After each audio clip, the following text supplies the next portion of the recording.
De la folie à la passion, de la guérison à la maladie et de l'amour à la haine, il n'y a qu'un fil. Et nous, on oscille sur ce fil comme des funambules. C'est peut-être le meilleur des résumés de ce qu'est l'Olympique de Marseille. Bienvenue à toutes et à tous dans le Focast, votre nouveau podcast sur l'actualité de l'OM.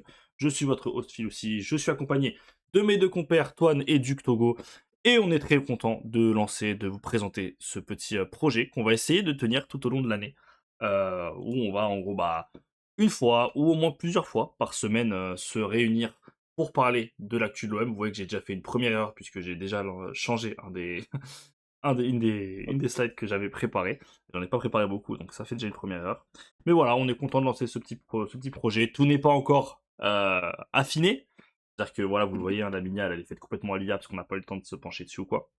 Mais du coup, très content de lancer ce projet. On va essayer de tenir tout au long de l'année. On verra en fonction des aléas de chacun. On ne sera pas que trois. Il y aura peut-être aussi une quatrième personne qui sera là, mais j'attends que ça se concrétise pour le dire. Et puis voilà, honnêtement, j'ai pas plus que ça à dire. Voilà, très content. On va parler de l'OM parce qu'on est malheureusement tous fans de l'OM ici. Donc voilà, bienvenue messieurs. Est-ce que vous voulez rajouter quelque chose à tout ce que j'ai dit ou pas? Moi, je dirais que ouais, malheureusement, c'est le mot-clé là-dedans, hein. Malheureusement, fan de l'OM. Quelle tristesse, quelle douleur, mais à la fois quel Ouais, bonheur. exactement. Parce que on fait les malins, on dit ouais, on s'en fout et tout, mais je peux vous assurer que depuis que j'ai créé ce groupe pour préparer le podcast, on parle tous les jours. Bon, c'est vraiment Aïe, positif, aïe. mais on en parle tous les jours. Exact. Voilà. On va pouvoir commencer en vrai, pas faire trop long les intros. Alors, pour vous dire la vérité, de base, le premier podcast, j'espère que mon micro est bien parce que j'ai pas la même config que d'habitude. Euh, pour vous dire la vérité, de base, on devait faire le premier épisode, présentation, euh, en faire deux pierres d'une coup, et faire aussi une présentation du coup de Bruno Genesio avec un ami qui est fan du LOSC et qui reviendra évidemment pour faire cet épisode avec nous. Mais malheureusement, je le dis, j'étais en retard, donc on n'a pas pu, question de timing. Donc on a un peu bousculé les plans, et aujourd'hui on va faire du coup un petit épisode, enfin cet épisode qui sortira, je pense que quand vous l'écouterez, on sera mardi ou mercredi, ça dépend quand est-ce que j'aurai le temps de tout préparer. Mais on va faire un épisode 100% mercato. Alors c'est un podcast, donc il y aura évidemment très peu d'images, pas la peine de sortir votre téléphone de votre poche. Quelques fois on montrera des trucs, mais je ferai évidemment l'effort de le lire à chaque fois pour tous les podcasts friendly. Donc aujourd'hui, petit épisode sur le mercato. On va parler peut-être vite fait de la prépa, parce que ça va évidemment être lié au mercato. On va parler surtout du coup de l'effectif, des manques, de peut-être là où on est comblé, je pense pas. Mais voilà, on va parler un peu de l'effectif au global, de nos projections, de ce dont on attend et ce qu'on espère et les joueurs dont on veut se séparer et potentiellement quelques pistes à nous. Est-ce que ça vous va, messieurs, pour commencer? Ouais, très Très bien, bien. c'est parfait. Eh ben c'est parfait. Bah écoutez, je vous propose de commencer déjà parce qu'à l'OM, il y a eu pas mal de mouvements sur Mm. ce début de saison. Et je vous propose du coup de commencer par une toute petite review de l'effectif. Voir un peu où on en est. Et vous savez quoi, je vais même, voilà, vous me voyez le faire en direct. On va même faire d'abord un premier tour du côté des tableaux, des arrivées et des départs. Après, on regardera l'effectif, du coup, les joueurs restants. On commence du coup par les départs. On va dire peut-être un mot à chaque fois dessus, peut-être chacun. On commence par les départs de prêt, donc les joueurs qui sont Ouais. partis de prêt et qui ne reviendront pas. Noaneri, qui s'en est allé. Est-ce qu'il y a vraiment quelque chose à dire sur le passage de Noaneri, les gars? En vrai. Erreur, cassage de gueule. Pas de son côté en soi, parce que je trouve qu'il m'a plutôt convaincu sur les quelques sorties qu'il a pu avoir.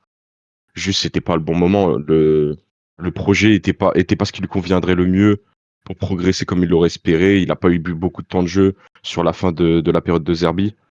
Mm. C'est regret en soi, parce qu'il m'a montré des très belles choses. Pour moi, c'est clairement ouais, c'est la signature de De Zerbi de l'hiver. Il le voulait. D'ailleurs, tu le vois sur les premiers matchs, c'est quand même vraiment pas mal quand il y a De Zerbi. Puis, à partir du moment où De Zerbi se casse et qu'on a Habib Beye à la place, ben, il voit plus le jour. Je pense il avait plus aussi qu'une envie, c'était de rentrer à Londres de son côté. Donc, je pense que c'est surtout dommage parce que je pense que c'est un vrai bon joueur et c'est quand même vachement dommage Ouais. que ça soit fini comme ça. Je pense qu'avec le bon coach, j'aurais même aimé le revoir pour un an de plus. C'est ce que j'allais dire, hein. Il y avait, je sais pas si c'était des rumeurs à ce moment-là, mais ça, on se disait quand même peut-être que si De Zerbi restait et que ça se passait bien la deuxième partie de saison, potentiellement on pouvait l'avoir un an de plus dans un Arsenal qui se serait renforcé encore plus, je pense, après le titre, etc. On aurait peut-être pu l'avoir un an de plus, mais ouais, c'est vrai. Dommage, dommage. Autre départ qui lui ne reviendra pas, Arthur Vermeuren. Celui-là, je vais commencer. Parce que celui-là, moi, c'est un de mes gros regrets de la saison. Parce qu'à chaque fois que je l'ai vu jouer, alors il y a des défauts, il y a des lacunes. C'est un joueur qui a 21 ans. Mais j'ai pas trop compris parfois la gestion de De Zerbi avec ce joueur. Deuxième partie de saison, voilà, on avait bien compris qu'il reviendrait pas, qu'il fallait préparer la saison prochaine et que ça servait plus à rien de faire jouer. Mais j'ai pas trop compris la gestion de De Zerbi sur lui. Un coup à le mettre, un coup à pas le mettre, un coup à le mettre sur un rôle qui est pas forcément le sien. Je trouvais qu'il avait une bonne qualité balle au pied. Je trouve que c'était un bon 6. Mais j'aurais bien aimé le voir plus. J'aurais vraiment bien aimé le voir plus. Et peut-être dans un contexte comment dire, un peu moins auto-sabotage, hein, qu'a été l'OM cette Catastrophique à la saison. fin. Ouais. Ouais, on va pas refaire une preview de la saison dernière, puisque on aurait beaucoup trop de choses à dire, et puis voilà, c'est plus de l'actualité. Mais ouais, non, j'aurais bien aimé voir dans un contexte un peu moins autodestructeur, le Arthur Vermeuren, parce que sur les peu de minutes que j'ai vu de lui, il m'avait plutôt convaincu. Après bon, le problème c'est que tu penses à Vermeuren, je trouve, t'as deux images, moi perso en tout cas j'ai deux images, malheureusement. C'est l'entrée à Madrid, où le mec joue vers Mm. l'arrière alors qu'on doit absolument marquer, et c'est évidemment le match face à Nantes où il te plombe dès la reprise. Ouais. C'est un peu les deux images que j'ai de lui, je sais pas ce que vous en pensez. C'est un retrait au bout du temps additionnel contre le Real Madrid. Qu'est-ce que j'y pense? Qu'est-ce qu'elle me fait mal, celle-là. Elle me fait vraiment très mal. Mais je te rejoins sur l'ensemble des choses que tu as dit. C'était vraiment un bon joueur balle au pied, un des rares mecs qui pouvait assez bien remonter le ballon sur le terrain. Mm. Mais sa gestion, ça restera un mystère pour tout le monde, je pense. Bah, c'est vrai que De Zerbi il a jamais donné de rythme, quoi. C'était un match titulaire, puis après il s'asseyait sur le banc pendant 2-3 matchs, des fois il jouait même pas du tout, etc. Donc c'est dur pour lui, c'était dur, je pense, pour lui de prendre du rythme à ce niveau-là. Donc ouais, je pense que je vous rejoins aussi sur tout ça, c'est quand même un beau gâchis parce que je pense que c'est un bon joueur. En plus, là, du coup, il retourne à Leipzig, il va sûrement aller ailleurs. Ouais. Je plutôt surveiller quand même ce qu'il fera parce que ouais, j'avais pas mal de. Plutôt bien aimé, on va dire, ses performances. Et là, je me suis éloigné du micro, c'est pas bon. Autre départ qui ne reviendra pas, et lui, je pense qu'on va être un peu moins sympa. Benjamin Pavard.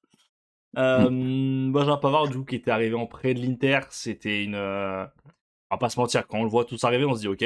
Même s'il y a toujours eu des réserves, je pense, sur Pavard, on est tous plutôt satisfaits. On se dit ok, c'est pas un joueur calibre OM de base, il sort du Bayern, de l'Inter et tout.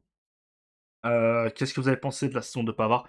Vous êtes content de le voir s'en aller? J'ai la joie quand on parle de ça, j'ai le sourire aux lèvres. C'est dommage qu'on en arrive là parce que j'estime que ça commençait vraiment pas trop mal. Mm. Il apportait une sérénité qu'on avait perdue depuis un moment en défense. Je trouvais qu'il se complétait plutôt bien quand il était aligné avec Naïef Aguerd. Mais la descente aux enfers et le nombre d'erreurs à son expérience, à son niveau, c'est pas normal d'avoir proposé ce genre de choses. Et il nous a plombé un nombre incalculable de fois cette année. Et j'ai un plaisir immense à voir qu'il ne restera pas au club. C'est vraiment dommage encore une fois parce que ça commençait très très bien. Mais les jambes qui tremblent. Et ça a complètement fingué sa deuxième partie de saison. Et au final, on ne regardera que du négatif de son passage. Ouais, je suis d'accord avec ça. Il y a vraiment allez, peut-être 3 bons premiers mois là au début jusqu'à décembre, puis après c'est la descente aux enfers. Je pense qu'aussi à la fin, quand De Zerbi part, il perd de motivation aussi. Il savait que il resterait pas, à mon avis, vu la saison, etc., avec son salaire et tout. Donc je pense que c'est mieux pour les deux parties que ça s'arrête là et maintenant. C'est dommage parce que c'était vraiment, quand on l'a signé, pour moi, c'était vraiment un bon coup. Parce que je pense d'avoir ce mec-là en centrale, etc.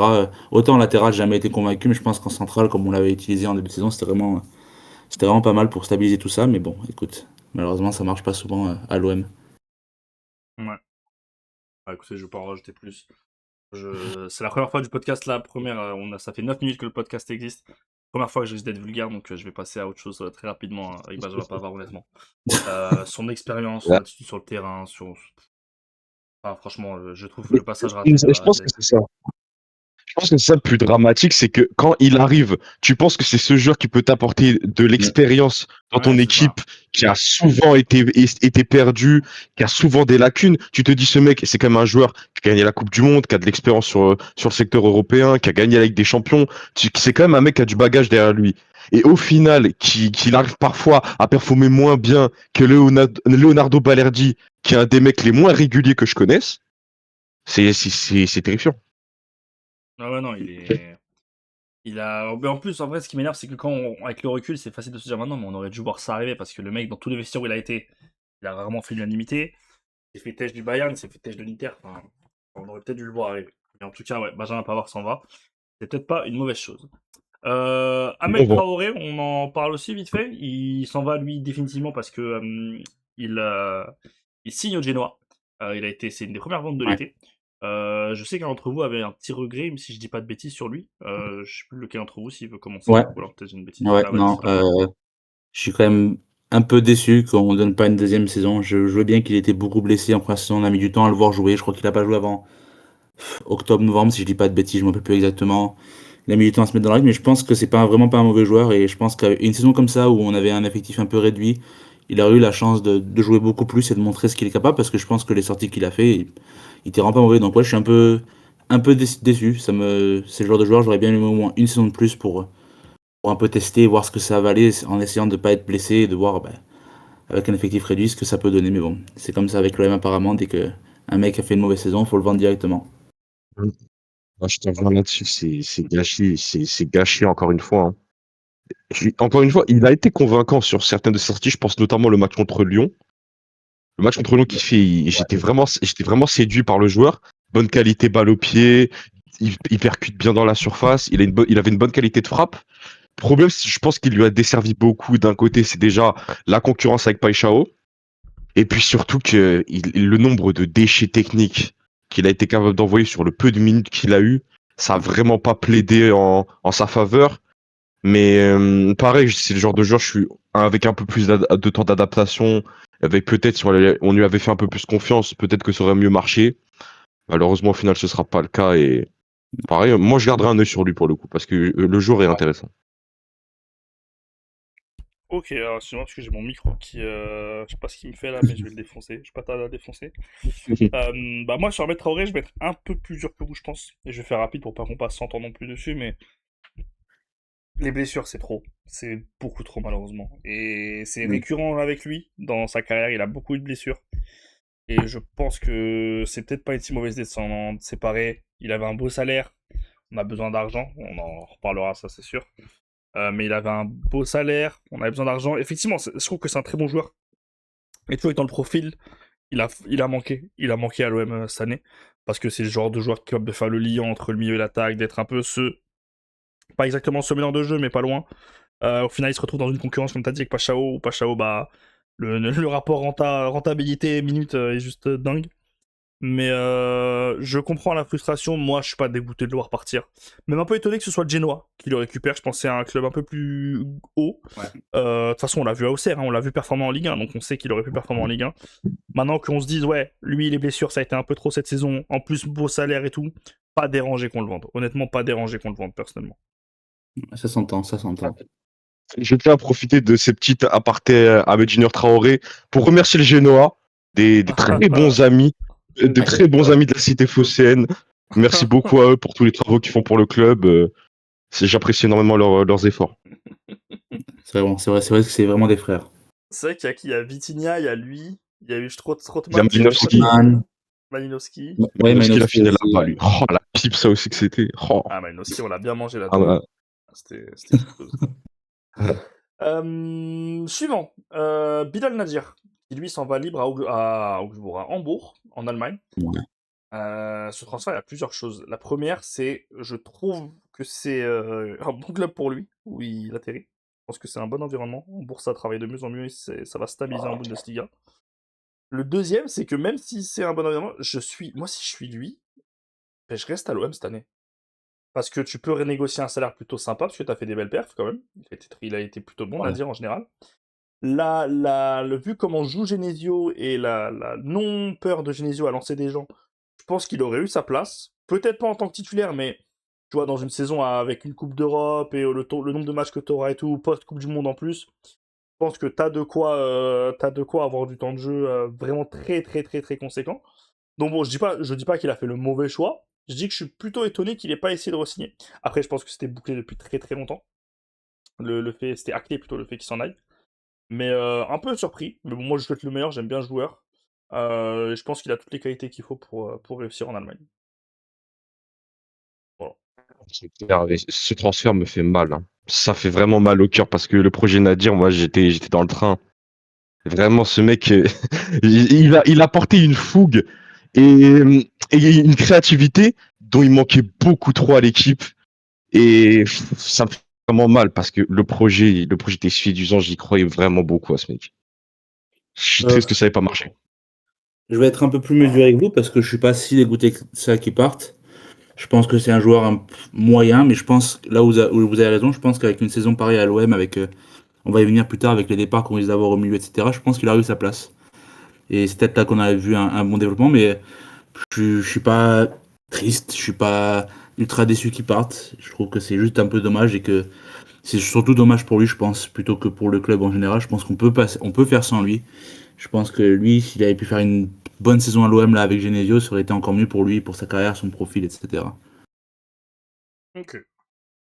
Je comprends.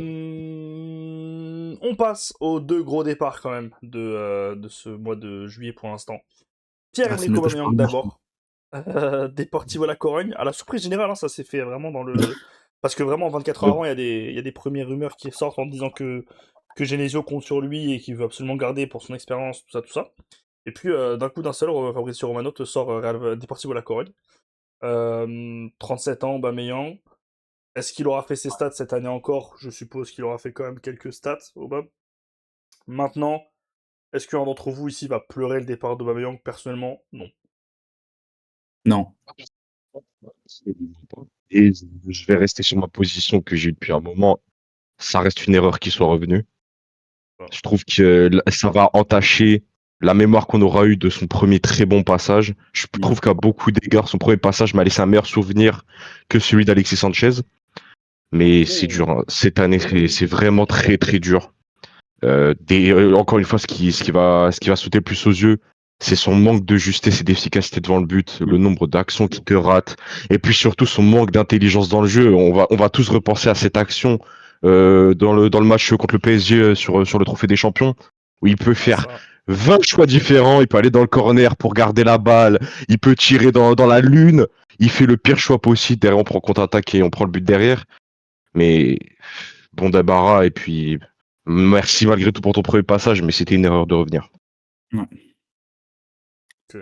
Ouais, ouais, il nous a trop plombé la semaine dernière. Je me rappelle du match à Madrid aussi où il en loupe une ou deux Ouais, c'est ce grosses. que j'allais dire. C'est vraiment ce que j'allais dire. Le Tous les match à gros Madrid. matchs là, tous les gros matchs, il en a loupé une grosse en fait. C'est ça le problème quoi. À son âge, etc. Écoute, c'est un énorme salaire. Je pense que voilà, il manquera pas et je pense que oui, le deuxième passage était 2-3 à mon avis. C'est comme ça malheureusement. C'est dommage parce que c'est vraiment un mec que j'aime bien. Il a fait un très bon premier passage, mais écoute, c'est le moment de tourner la page et de qu'il prenne sa pré-retraite à la Corogne, hein. Moi, je vais être moins gentil que vous sur le premier passage. Alors, il est clairement meilleur que le deuxième, hein, ça c'est sûr. Le Ouais. premier passage, si on se rappelle bien, sa saison elle commence vraiment en janvier, hein. C'est le match contre. Ouais. Non, pas en janvier, hein, peut-être novembre-décembre. C'est le match contre l'Ajax là qui le lance vraiment, il met le triplé. Et en plus, il se permet de faire chute, alors que sur les premiers mois, il est catastrophique. Le double confrontation contre le Panathinaikos, même s'il met un doublé, il est pas bon. Mm. Euh, Tu vois, par exemple, j'ai largement préféré le passage d'Alexis Sanchez que le sien. Sur la fin de saison, il stat pas de beaucoup. Mais oui, par contre, le passage est bien meilleur que le premier. Par contre, que le deuxième, pardon, mais il a toujours ce même problème, hein, comme vous avez dit, la finition devant. Et c'est le mec, il lui en faut 4 il lui en faut 4 pour marquer. Et c'est malheureusement pas possible quand tu veux viser le podium tout le temps. Donc, bah voilà, hein, tant pis, j'ai envie de dire. Vraiment, tant pis. Ça fera 2 saisons avec Aubameyang en numéro 9, 2 saisons on touche pas le podium et on rate la Ligue des Champions. Ouais. Après, sur cette saison, je vais peut-être lui reprocher moins de choses parce que déjà, il vient en tant que doublure. Gouiri se pète très tôt dans la saison avec l'Algérie dans un match où il se fait massacrer par un gardien, je crois que c'est zimbabwéen. Il me semble, ouais. Hein. Ouais, il me semble que c'est les Zimbabwe. Ouais. Ouais, c'est ça, c'est contre le Cadavérique le match Zimbabwe. d'ailleurs. Ouais, cadavérique, on a été horrible. Mais voilà, il se fait massacrer à ce moment-là. Il est pas censé être 9, il se retrouve 9 parce que bah, la direction fait encore les mauvais choix dans les mercatos et ça on en reparlera plus tard. Mais, Bah, ça. mais ouais, comme vous avez dit, bon vent l'ami. C'est un bon gars, bon mec de vestiaire, il a jamais foutu la merde ou quoi. Donc là-dessus, je peux rien lui reprocher, donc bravo. Et le dernier, franchement, en vrai, bon, c'est vrai que j'allais On peut dire si vous passer, nous hein. connaissez. J'allais dire si vous nous connaissez, vous savez, non, vous savez pas. Voilà, je pense que je peux parler en mon nom, je peux parler au nom de Duke. Greenwood, bon débarras, tu le manqueras. ni au football, ni à personne. Voilà. Ici, on n'est pas du tout de la team elle a pardonné. On en a rien à foutre qu'elle ait pardonné. Il se casse. Il aura mis ses buts. Bravo. Maintenant, tout ça pourquoi pour c'est vrai, une belle deuxième place qui nous aura permis d'aller en Ligue des Champions et se ridiculiser l'année d'après et avec lui en tête d'affiche là-dessus. Ouais. Voilà, casse-toi. Finalement, le transfert aura juste réussi à salir le club parce que 2 ans après, t'as toujours pas de trophée et c'est ce qui a été cherché. Pour tous ceux qui pensent qu'il valait 80 millions, bah non, les amis, quand t'as des accusations d'avoir tabassé ta femme qui te colle au cul, tu ne vaux pas 80 millions. Tu ne vaux pas le prix de Somerville, tu ne vaux pas le prix de Diomandé, etc., etc. Voilà, il fera ses buts.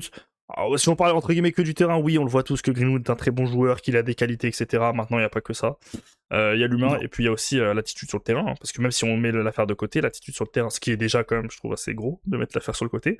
Mais bon, après, on se dit, il est là. Moi, c'est vrai qu'au bout d'un moment, j'ai l'attitude de bah, il est là, qu'est-ce que vous voulez que je fasse? Mais même l'attitude sur le terrain est dégueulasse, quoi. Vraiment, la nonchalance, le fait de se prendre pour une star. Enfin, il arrive dans les circonstances qu'on connaît, il prend le numéro 10, quand même dingue. Et le mec se permet d'être nonchalant sur le terrain et tout. Enfin, il a été mis dans un cocon. Il aurait dû être le leader de l'équipe qui envoie l'équipe récupérer un trophée. Au final, ça n'aura pas marché. Voilà, pas bon vent. Va à Fenerbahçe, fais ta carrière. Moi, j'en ai plus rien à faire, perso. Ouais, bah, je pense que j'ai évité tout commentaire.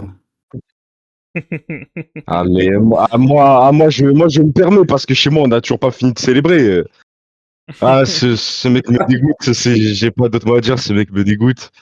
On parle d'un mec qui, comme tu l'as très bien dit, est censé être ta tête d'affiche, mais se permet d'envoyer des performances absolument honteuses dans des grands rendez-vous.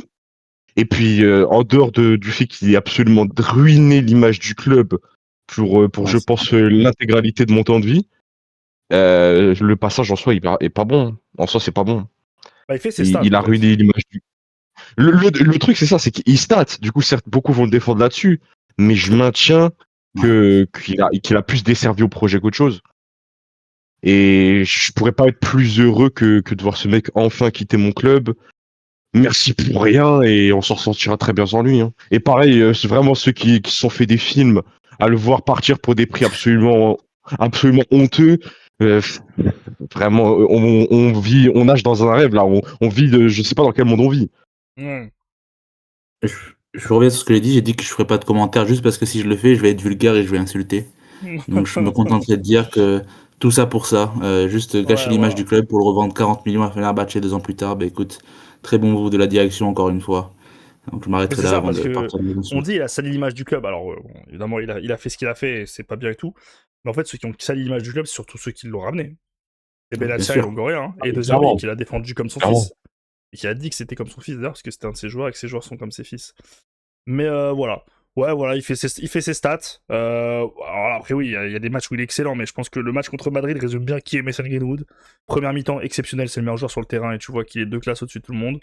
Deuxième mi-temps, fantôme, nonchalance, revient pas défendre, fait pas les efforts, te sert à rien devant. Enfin voilà. C'est un joueur qui a autant de qualité qu'il n'a de contraintes quand il est dans ton système. Et est-ce que en construisant l'effectif différemment, t'aurais pas pu faire mieux? C'est peut-être de la science-fiction, mais voilà. Côté Merci arrivée. pour l'argent. Ouais, exactement. Côté arrivée, il y en a pas. Comme vous pouvez le voir, c'est que des retours de prêt ou des options d'achat qui se lèvent. Donc on va passer à la revue d'effectifs directement. On va faire secteur par secteur. On va faire secteur par secteur, ouais. On va commencer par les gardiens de but. Du coup, vous les voyez à l'écran, je vous les cite. Geronimo Rulli, Jeffrey Delange, Jelle Van Dijk, je sais pas comment on dit. Voilà, 3 gardiens. Geronimo Rulli, qui évidemment était le titulaire indiscutable depuis 2 ans. Delange, qui a été la doublure attitrée. Ouais. Au point des rumeurs, etc. Rulli devrait s'en aller, vraisemblablement, pardon. J'ai vu que Boca River était intéressé, je sais plus. Delange aussi veut s'en aller pour retrouver un poste de titulaire. Il y a beaucoup de clubs aux Pays-Bas qui sont intéressés. Van Neeke, je sais pas.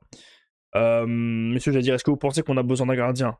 Oui, mais du coup, on va partir sur un gardien. Qu'est-ce que vous pensez de ce secteur des gardiens de but et quelles leçons vous tirez, quelle conclusion, quel bilan vous faites des 2 ans, on va dire, du mandat de Geronimo Rulli?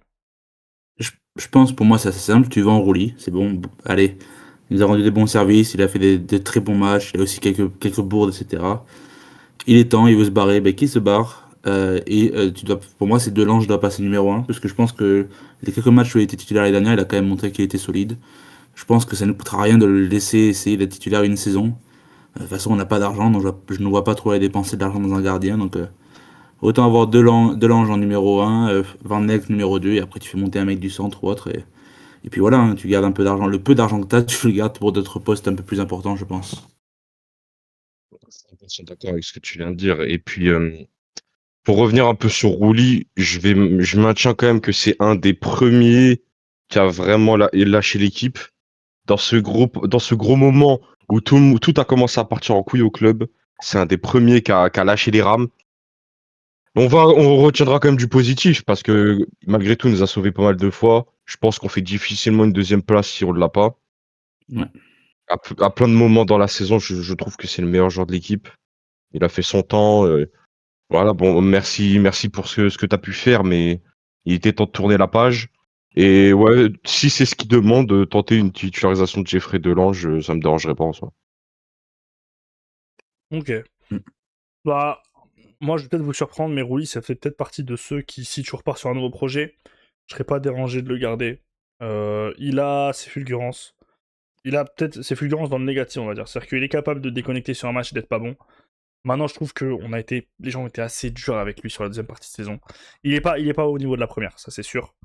Mais il y a quand même des matchs. L'Union Saint-Gilloise, putain, mais comment il te sauve le match, le mec. C'est assez ahurissant. Le Real, il fait énormément de parades. Énormément. Il y a quoi d'autre comme match encore? Bah, le Sporting, avant qu'Emerson nous vende. Il est quand même très bon aussi. Donc, Mais moi, Rouli, j'ai bien aimé ces 2 ans. Après, peut-être que c'est peut-être le moment de s'en séparer pour pas faire non plus l'année où vraiment il va nous saouler. Mais on va dire que dans le marasme qu'on a, après, je sais pas quel est son salaire. S'il a un gros salaire, j'avoue que s'en séparer, ce serait pas bête. Mais dans les chantiers qu'on a, franchement, je sais pas si c'est vraiment la priorité. Franchement. Pour moi, je suis d'accord avec toi sur les 2 bonnes saisons. On avait un gardien qui était quand même assez serein. Bon, il y a eu 2-3, comme on dit, de bourdes. Ouais, je pense qu'il a 34 ans, si je dis pas de bêtises. 34 ans, voilà, il veut plus jouer là, qu'il se retourne en Amérique du Sud, prendre sa pré-retraite. Et je vois vraiment pas le problème à avoir Delange titulaire. Je pense qu'il a montré l'année dernière que quand il est titulaire et les quelques matchs où il a été titulaire, que il a le niveau, surtout sur une saison où je pense qu'on n'a pas trop d'attentes, entre guillemets, etc. Et de toute façon, le pire qui peut arriver, c'est que tu te rends compte que tu es un très bon gardien titulaire pour la Ligue 1. Ou alors, tu te rends compte que oui, l'année prochaine, il faudra un gardien. Et à ce moment-là, tu mettras l'argent l'année prochaine quand tu auras un peu plus d'argent à disposition. Là, je pense que c'est pas le moment. Voilà, faut garder ce qu'il y a et faire avec. Ouais, j'avoue que j'ai Ouais, pas c'est d'avis d'accord. sur le Delange titulaire, moi, je sais pas trop. J'ai l'impression que j'en ai pas assez vu pour savoir si j'en veux en titulaire. Mais il faudrait au moins un mec pour le concurrencer, quoi. Parce que s'il est dans un fauteuil, c'est peut-être pas une bonne chose. Après, ouais, on va Ah voir bah, de plus c'est en jamais une bonne plus. On va chose. voir. C'est jamais une bonne chose quand ta Ouais. place est assurée. Et puis je sais que ça va en rebuter certains, entre guillemets, de s'imaginer avec Jeffrey Delange, parce que forcément, la vitrine que tout le monde a dans la tête, c'est cette catastrophe face à Paris. Mais Ouais. je pense vraiment qu'il n'est pas à blâmer pour ce Non. naufrage complet du club. Mais le problème, c'est que bon, on connaît comment marche Internet. S'il y en a beaucoup que ça va bloquer, Mm. Matchak, c'est pas une bonne idée parce que sur le peu de temps qu'il a eu, il a montré des belles choses. Et tout à l'heure, tu parlais de Rouli, la saison 2 trop. Je maintiens que vu ce qu'on a vu en fin de saison dernière, on a les pieds dedans. Là, on est en plein milieu. Ouais, C'est la ouais. fin du cycle, c'est tout. Faut recycler. Bah, qu'on le vende dans ces cas-là, hein. Franchement, qu'on le vende, et puis voilà. Et Et qu'on puis, il gratte faudra un billet. trouver. Ouais, il faudra trouver. C'est plus le salaire, tu vois, et puis il faudra trouver un remplaçant surtout, hein. Enfin, au moins un remplaçant à Delange, quoi, s'il part titulaire. Maintenant, Delange, apparemment, Mm. veut aussi se barrer. Après, à voir comment Genesio va gérer ça et qu'est-ce qu'il Je, voudra faire. je pense aussi qu'il veut se barrer pour l'instant s'il est pas titulaire. Si on lui dit, bah, écoute, on vend Rulli et on fait toi le numéro un, je pense que Ouais, je vois pas pourquoi il resterait pas, quoi. Je pense que ouais, il serait un clairement. peu stupide dans ce cas-là de pas rester et d'essayer de faire sa place, quoi. Et puis, il joue à la Coupe d'Europe en plus. Ouais, Voilà pour les postes de gardien de but. On viendra peut-être avec nos pistes plus tard, si vous en avez. ouais. Mais on viendra avec nos pistes un peu plus tard.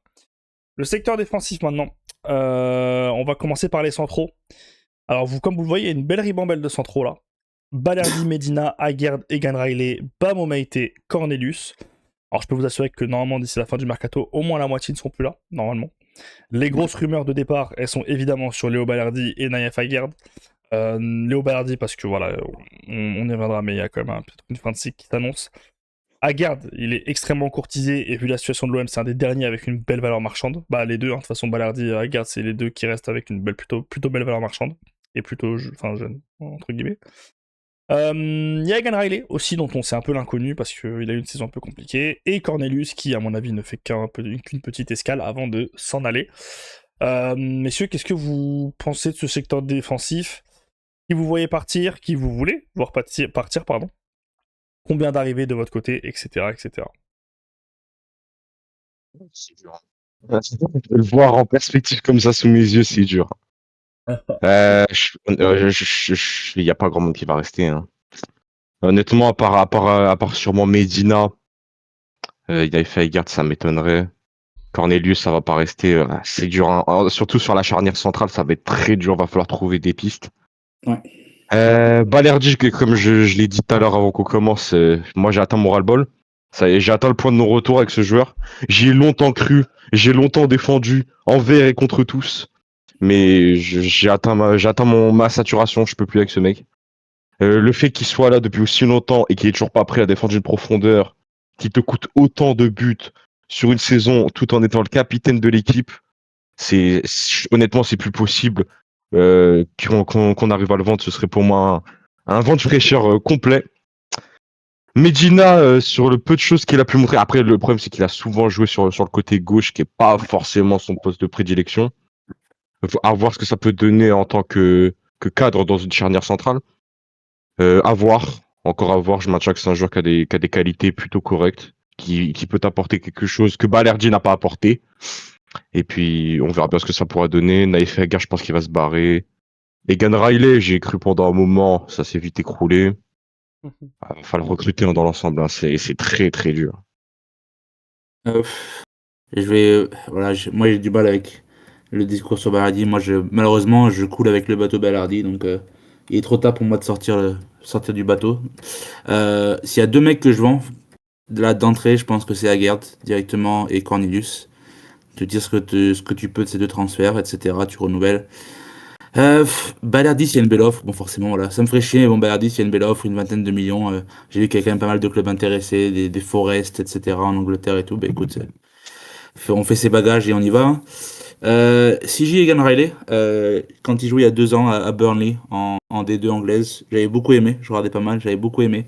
Je pense qu'il peut être très bon dans une saison où on a un peu moins de pression, etc. Je pense qu'il faut le garder, lui, Medina aussi. Medina, je pense que ça peut être un bon cadre pour cette équipe, s'il peut cadrer les jeunes, etc. Et je pense que Bamo Meïté, c'est le moment de le lancer pour de vrai. Ça fait quand même, si je dis pas de bêtises, ça fait quoi? Ça fait 3 ans qu'il a signé à l'OM, il a passé quoi, 2 ans en prêt? Ouais. Je pense que voilà, c'est le moment d'essayer, puis tu t'essayes cette saison, au moins jusqu'à décembre, et tu vois ce qu'il donne, et après tu prends une décision, parce que de toute façon, le problème c'est qu'il faut vendre, mais le problème c'est qu'on va pas pouvoir recruter 40 mecs non plus, donc il faudrait quand même garder 4 ou 5, je dirais, sans trop, donc moi je pense, ouais, priorité, vendre Aguerd et Cornelius, et après tu vois Balardi s'il y a une bonne offre, et tu essaies de garder le reste. Ouais, bah moi je vais te rejoindre 100% sur le bateau Balardi. J'en ai pris des insultes sur Twitter pour l'avoir défendu. On me traitait évidemment de Balardi sexuel, de Léo Balardi sexuel, quelque chose comme ça. Oui, c'est Ah, je le totalement suis, hein, moi, je le suis. effectivement. Ouais, je le suis, totalement. C'est un mec qui est arrivé à qui on a prêté les pires défauts du monde, qu'on décrivait que comme un défenseur rugueux avec un peu de hargne, du caractère. Bah c'est tout l'inverse. C'est peut-être ça le truc qui lui manque, justement, le caractère à Balardi. Mais balle au pied, c'est un excellent défenseur. Sur 90 minutes, sur 89 minutes, il va être bon. Et évidemment, le gros défaut, c'est qu'il est capable de te snap à tout moment et de te faire une petite boulette. Mm. Maintenant, je trouve que sur les 2-3 dernières saisons, c'est quand même beaucoup moins le cas. Je trouve que le passage de Tudor l'a beaucoup changé, Balardi. L'a énormément aidé. C'est là qu'il s'est vraiment imposé. Il a énormément progressé. Il a récupéré le brassard de capitaine, qui veut dire beaucoup. Alors, c'était peut-être pas une bonne idée. Parce que c'est peut-être pas son rôle d'être un capitaine. Voilà, maintenant, il y a des images sur cette saison. Mais il a quand même la bonne tête de Turc Balerdi. Voilà, c'est le mec que la commune OM a pris l'habitude sur qui taper. Je parle pas de Duc là pour le coup, je parle vraiment de ceux qui lui tapent dessus, à 100%. Tout le temps, c'est tout le temps de sa faute. Je me rappellerai toujours le match de Lyon où, bah certes la passe est pas bonne, mais Egan Riley est pas obligé de faire un tac de débilos en étant le dernier défenseur. Maintenant, ouais, il y a des images. Il y a les matchs contre Emega face à Strasbourg où effectivement il se fait manger dans le crâne. Mais en deuxième partie de saison, lui aussi a lâché, je pense un peu. Ouais. Parce que voilà, ras-le-bol. C'est pas bien, parce que c'est le capitaine, c'était censé être le capitaine, donc évidemment qu'il devait pas lâcher. Maintenant, si on parle juste des performances sur le terrain et tout, pardon, mais moi j'ai des matchs contre le PSG, contre Strasbourg, contre le Real. Le mec est extrêmement solide sur ces matchs-là. Très, très, très, très bon, je le trouve. Contre. Je crois que c'est Monaco le match aller, si je dis pas de bêtises. Il me semble que c'est le match aller contre Monaco aussi où il est excellent. Enfin voilà, c'est un très bon défenseur. Évidemment, ce sera jamais Ibrahima Konaté ou Upamecano. Mais c'est un bon défenseur. Moi, dans un monde idéal, je le garde. Maintenant, peut-être que c'est peut-être le moment aussi pour lui de partir. Parce que clairement, une saison encore dans cet environnement avec la moitié de la commu, même les 3 quarts de la commu qui veulent le voir partir, c'est peut-être pas bon pour repartir sur une bonne dynamique. Donc autant qu'il s'en aille. Qu'on prenne un petit billet parce que c'est peut-être le moment. Hein. Là, il est marketé à 18 millions sur Transfermarkt. Tu peux peut-être en tirer 20-25. Voilà, ce serait une bonne chose. Tu ferais une grosse plus-value sur le moment où tu l'as acheté, en plus d'avoir amorti le transfert depuis toutes les années. Donc voilà, qu'il s'en aille, Balardi. Moi, évidemment, je le suivrai où il ira, parce que j'adore ce joueur. Mais Ouais. on verra plus tard pour lui. Mais ouais, je pense que le départ semble inévitable et c'est peut-être, moi, je pense, une bonne chose. Si je suis lui, je fais tout pour partir. Vraiment, je fais tout pour partir. Agard, moi, Agard, trop déçu les blessures. Trop déçu. Ouais, je suis Trop d'accord. déçu. Tout le temps blessé, alors que c'est un putain de défenseur et on le sait.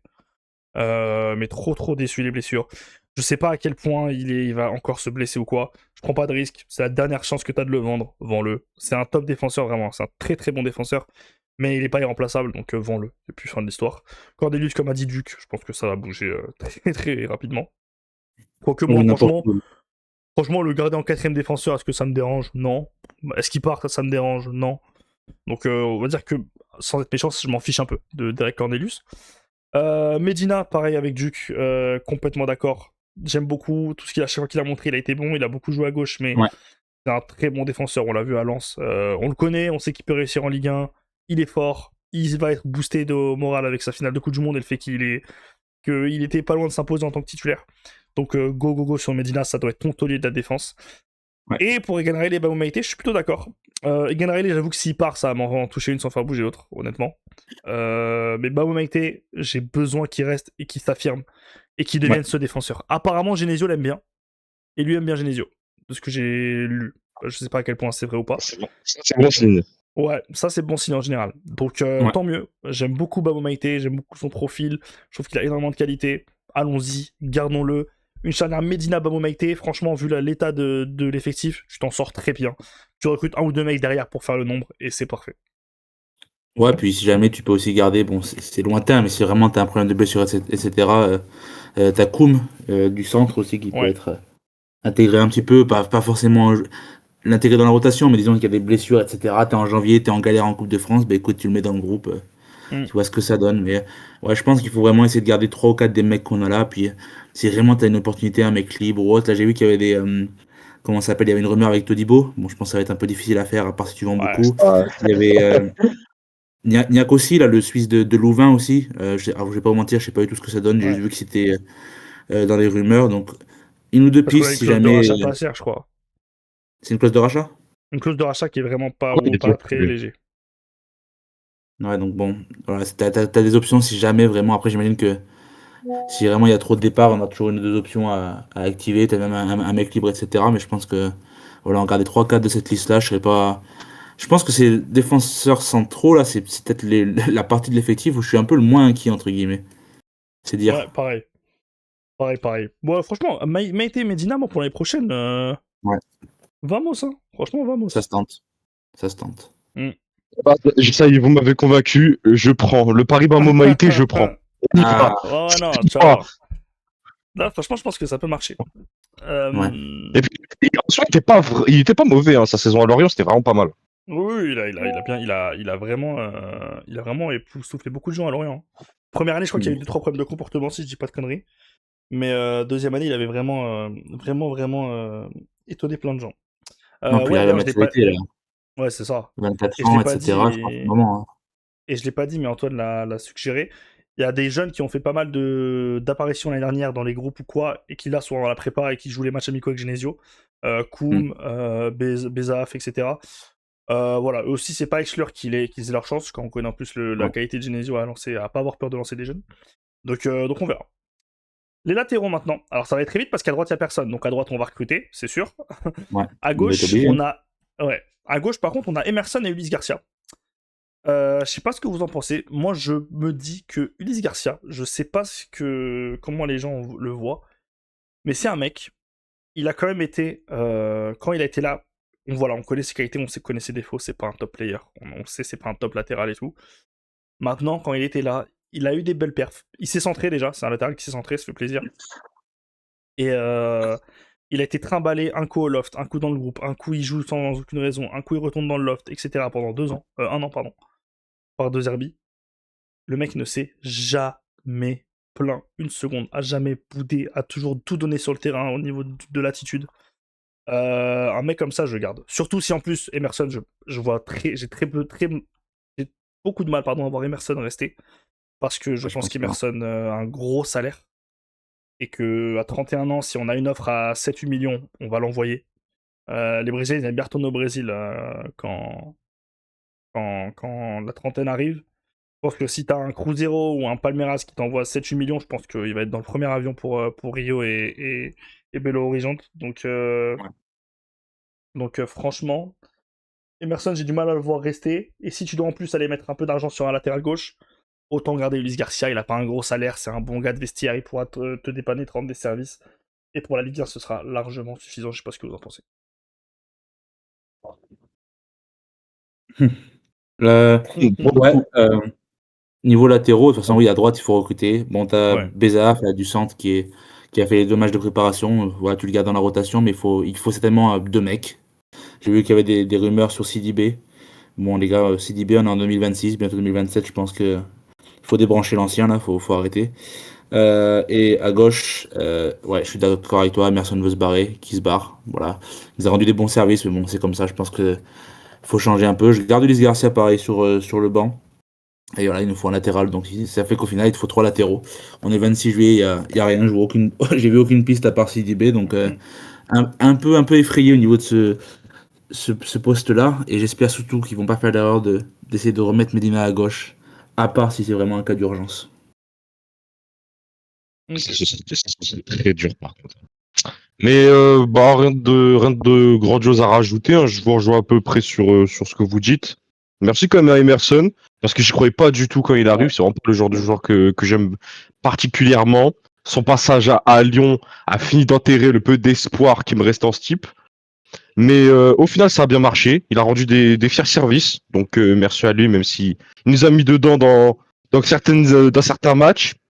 J'en garderai quand même un plutôt bon souvenir. Et s'il doit se barrer, qu'il se barre. Mais Ouais. c'est vrai que là, les latéraux, ça va devenir compliqué. Ouais. Alors qu'on avait un certain Amir Murillo, que De Zerbi a Un décidé de ami, hein. traiter comme un chien, alors que c'était vraiment un Ouais, bon ça. soldat. Il le J'y jugeait pense à lui, responsable hein. après l'avoir mis à gauche. Ouais. Et à Beşiktaş, il est très bon. Voilà, moi j'aimais beaucoup Amir Murillo. Dommage de l'avoir Tej. Franchement, c'est Pas terrible. que lui, y a pas que lui, il y a pas que lui à ce poste-là qu'on a manqué, qu'on a manqué. Je pense aussi à Mardedic. Je suis toujours dans le train, moi. Mardedic, Ah ouais. il montre Dedic, de j'avais un peu plus très, de mal. très belles Mais ouais, c'est choses. vrai qu'il montre de belles choses, Dedic, il montre de Dedic. très belles choses. Ouais, ça c'est vrai. C'est vraiment un mec à l'aise techniquement. Il a cette capacité il peut t'apporter offensivement également, tout en étant pas trop mauvais défensivement. C'est assez rare d'être Mm. bon des deux côtés du terrain à ce poste-là. Et je pense qu'il aurait pu apporter quelque chose dans ce genre d'effectif où on est très réduit. Malheureusement, le train est passé et va falloir qu'on se débrouille Dommage. avec ce qu'on a. C'est-à-dire pas Ouais, je suis grand-chose. d'accord. Mais tu vois, pour revenir sur le truc CDB, alors moi je dis pas que je suis emballé par CDB, hein, loin de là. Mais tu sais, je me dis, on n'arrête pas de dire depuis tout à l'heure, et tout le monde le sait, l'OM n'a pas d'argent cette année. Euh, Ça va être libre. Il est polyvalent, il peut jouer à gauche et à droite. Alors oui, c'est CDB, il a 35 ans. Il était à Toulouse, c'est pas le même contexte que l'OM, etc. Maintenant, je me dis, écoute, il va venir, il va pas avoir un gros salaire. Il va être polyvalent. Il va avoir l'expérience. Si c'est une demande de Genesio en mode ramenez-moi un gars pour m'aider à tenir le vestiaire et tout, franchement, donne-lui. Ça nous permet en plus de mettre un peu plus de tête d'argent sur un vrai latéral droit titulaire. Ouais. Ou sur un autre poste, tu vois. Je me dis, je suis pas fermé à l'idée. Et je comprends le. Tu vois, je suis pas en mode non, c'est mort. CDB, on est en 2026, on est à l'OM, etc. Tu vois, je suis pas dans le truc. Je suis plus en mode. Si c'est une demande de Genesio et tout, vas-y, donnons les pleins pouvoirs à Genesio. Il a montré que potentiellement sur 3 ans, il pouvait au moins installer un club dans le top 3, top 4. Donc allons-y, quoi. Donc je suis pas forcément fermé à l'idée de CDB. Mais je comprends les réticences, hein. Ça, c'est sûr. À droite, du coup, il y avait CDB. On n'en a pas parlé en défense centrale et ça me permet d'en parler rapidement. Il y avait une rumeur Raúl Asensio qui est sortie aujourd'hui. Apparemment, je viens de dire que c'était faux. Voilà, tant mieux. Apparemment, c'est pas une vraie rumeur, c'est un peu un truc monté en épingle. Donc, tant mieux parce qu'après Greenwood, Asensio, j'aurais pas aimé. Pour l'instant, c'était les seules rumeurs sur les trois secteurs qu'on vient de faire là. Dieu merci, parce Ouais, qu'après vraiment. les violeurs et les Ah. meurtriers, si on se tape un pédophile, je pense que ça va aller 2 minutes. Hein. La baraka du club va avoir beaucoup de mal à s'en remettre. Ok, oui. Voilà. Le secteur du milieu de terrain, on va commencer par les postes un peu plus reculés. Ouais. Pardon. Dans les postes un peu plus reculés, donc 6 et 8, on a Pierre-Emile Højbjerg, Toshoku Nadi, Geoffrey Kondogbia et Quinten Timber qui sont encore au club. Alors Timber, c'est un peu plus un profil de 8. Les 6, t'as Nadi, Højbjerg et Kondogbia. Commençons peut-être par ces 3-là. Højbjerg arrive il y a 2 ans, en mode patron leader. On va peut-être discuter un peu de ces 2 saisons, mais moi, au global, je trouve que quand même, il fait son travail. L'année dernière, même encore l'année dernière, quand il est pas là, Højbjerg, surtout quand il est pas là, que tu vois quand même qu'il est important pour l'équipe. Nadi, bon, on n'a rien vu. Hein. Je peux même pas dire qu'il est bon ou pas bon, le pauvre, on n'a rien vu. Kondogbia, monsieur, ça suffit maintenant. Ça y est. Voilà, faut arrêter. Ça suffit. En plus, franchement, vous savez combien il prend par an, Kondogbia? Vous m'arrivez. 5 millions. Ouais. De l'argent bien dépensé encore. L'argent bien dépensé, comme tu dis. Bien investi, très très bien investi. Dernière année de contrat. Donc, Tout voilà, ça pour vous avez 5 matchs corrects par an, c'est pas mal. Hein. Je te jure. Et vous avez 5 matchs, même tout court, vu qu'il est tout le temps blessé. Ouais. Voilà, vous avez compris à peu près où je veux en venir avec Kondogbia. Pour moi, il faut qu'il s'en aille. Je pense qu'on est tous sur la même longueur d'onde. Votre avis sur le cas Højbjerg, peut-être? C'est peut-être le cas le plus important au milieu de terrain là. Qu'est-ce que vous en pensez pour notre ami Pierre-Emile?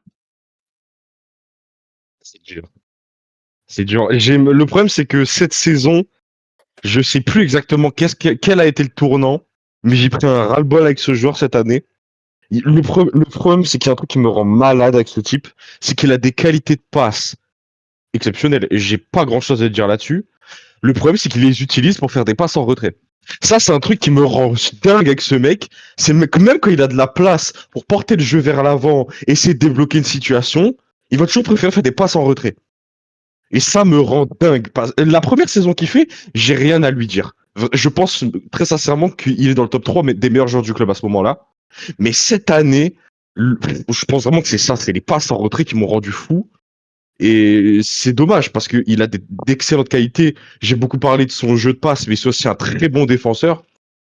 Mais le problème, c'est que faut qu'il porte un peu plus ses couilles, qu'il se montre un peu plus sur le terrain, qu'il montre son caractère et qu'il ait moins peur de jouer vers l'avant. S'il gomme ces petits détails, j'ai aucun problème à le garder. Aucun souci. Par contre, va falloir s'imposer un peu plus. Moi, je pense qu'il faut vendre. Et juste pour la raison qu'il faut de l'argent, il a un gros salaire, il vaut encore de l'argent, il y a des clubs comme le Milan qui sont dessus. Je pense que lui aussi va être motivé d'aller jouer, dans une équipe un peu plus sérieuse, parce qu'on va pas se mentir, on est sur une année un peu de transition pour nous, etc. Donc je pense que pour les deux parties, c'est le mieux là. Pareil, essayer d'éviter peut-être la saison de trop, parce que c'est un très bon joueur, mais est-ce qu'il en a peut-être un peu le ras-le-bol d'être là, est-ce qu'il va être moins impliqué, etc. Ça peut être à double tranchant, peut-être que tu vas le garder et qu'il va être un très grand leader pour le reste du groupe, peut-être qu'au contraire, il va traîner les pieds, etc. Donc je pense qu'il faut le vendre. Kondogbia, bah écoute, c'est dommage parce que j'adore le joueur quand il joue. Le problème c'est que ça arrive 3 fois par an. Mais bon, à ce prix-là, à ce salaire, même s'il y avait des histoires apparemment de le laisser partir libre, de lui terminer son contrat, bah écoute, s'il faut faire ça, bah qu'on le fasse. Au moins t'économises 5 millions de salaire par an, c'est non négligeable. Et Nadi, comme on a dit, bah, on l'a pas vu jouer l'année dernière, donc je pense que c'est le moment de lui laisser sa chance, de voir ce qu'il vaut pendant une saison et on avisera après. Ouais, totalement. Donc là, par contre, au moins on est d'accord là-dessus, il doit partir et je vous mens pas que c'est le genre de moment où la petite offre en provenance d'Al-Qadisiyah ferait du bien. Mais ce serait pas mal, même si on prend même 2-3 millions, hein, ça fait toujours, c'est toujours ça. Hein. Mais Al-Qadisiyah va pas envoyer une offre pour un mec qui joue pas. Là, faut espérer que c'est les Émirats qui doivent rentrer, les Émirats ou le Qatar. Ils vont pas envoyer une offre pour un mec qui joue pas. Le problème, c'est que Kondogbia, je pense vraiment qu'actuellement, il a plus d'avenir dans le rap que dans le foot. Et c'est ça qui est terrible. Hein. Bon, mais il faut vraiment trouver une solution pour qu'il s'en aille. Ah, Kondogbia, pour moi, c'est même pas comme Aubameyang où il a montré qu'il pouvait encore jouer. Kondogbia peut plus jouer au haut niveau, donc ça va être libéré de son. Là, On va il libérer. est On va trouver complètement un milieu, cramé. on va le libérer de son contrat. 5 millions par an, là, c'est beaucoup trop. Il va pas assez jouer. Enfin, pour moi, faut complètement le libérer. Il aurait bien que tu vois, pour le coup, j'aurais beaucoup aimé le garder. Pareil, j'aurais vraiment beaucoup aimé le garder parce que je pense que c'est un très bon joueur. Il a des qualités, c'est un leader. Je pense que dans une discussion avec Genesio, tu vois, ils auraient pu se mettre d'accord tous les deux sur un truc de reste, j'ai besoin que tu sois mon taulier, projet de 3 ans, tu seras ma pierre angulaire au milieu de terrain, etc. Mais il y a un mois, je t'aurais dit ça. Et là, avec tout ce qui ressort, il veut se barrer. L'OM veut qu'il se barre parce qu'il a un gros contrat. Le Milan et l'Atalanta Bergame sont dessus, ça va jouer entre les deux apparemment. Il y a Besiktas aussi un peu en serpent de mer. Mais voilà, il va y aller. Et lui, je pense que pour le coup, on est sur la saison de trop s'il reste. Donc c'est une bonne chose de le faire partir, je pense, avant que ça parte en cacahuète. Voilà, on finit pas sur une belle note. Moi, j'avoue que je suis un peu déçu qu'il ait pas tiré à Toulouse, par exemple, qu'il ait pas montré un peu ses qualités de leader et qu'il ait envoyé Nwaneri tirer. Voilà, c'est comme ça. On va devoir passer à autre chose. Il aura fait des belles perfs. Il aura eu des belles perfs. Au global, je pense que c'est plutôt positif que négatif. Mais faut s'en aller. Et Nadi, pareil. Pareil que ce que Rentre l'a dit. Laissons-lui sa chance. Peut-être qu'il sera mauvais, on le dira. Et peut-être qu'il sera bon et qu'il aura des qualités qu'il pourra apporter. Que voilà, ça deviendra un joueur de complément d'effectif. À l'OM, j'ai remarqué qu'on n'aime pas les joueurs de complément d'effectif. On n'aime pas quand le mec est un joueur du banc et que c'est son rôle. Et que son rôle, c'est d'être un mec du banc. Il y a plein de clubs qui ont des joueurs comme ça. Les squad players.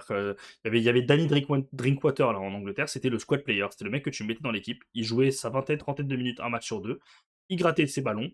Et voilà, peut-être que Nadi, ce sera ça. Peut-être que ce sera notre récupérateur au milieu et on va pas le voir venir.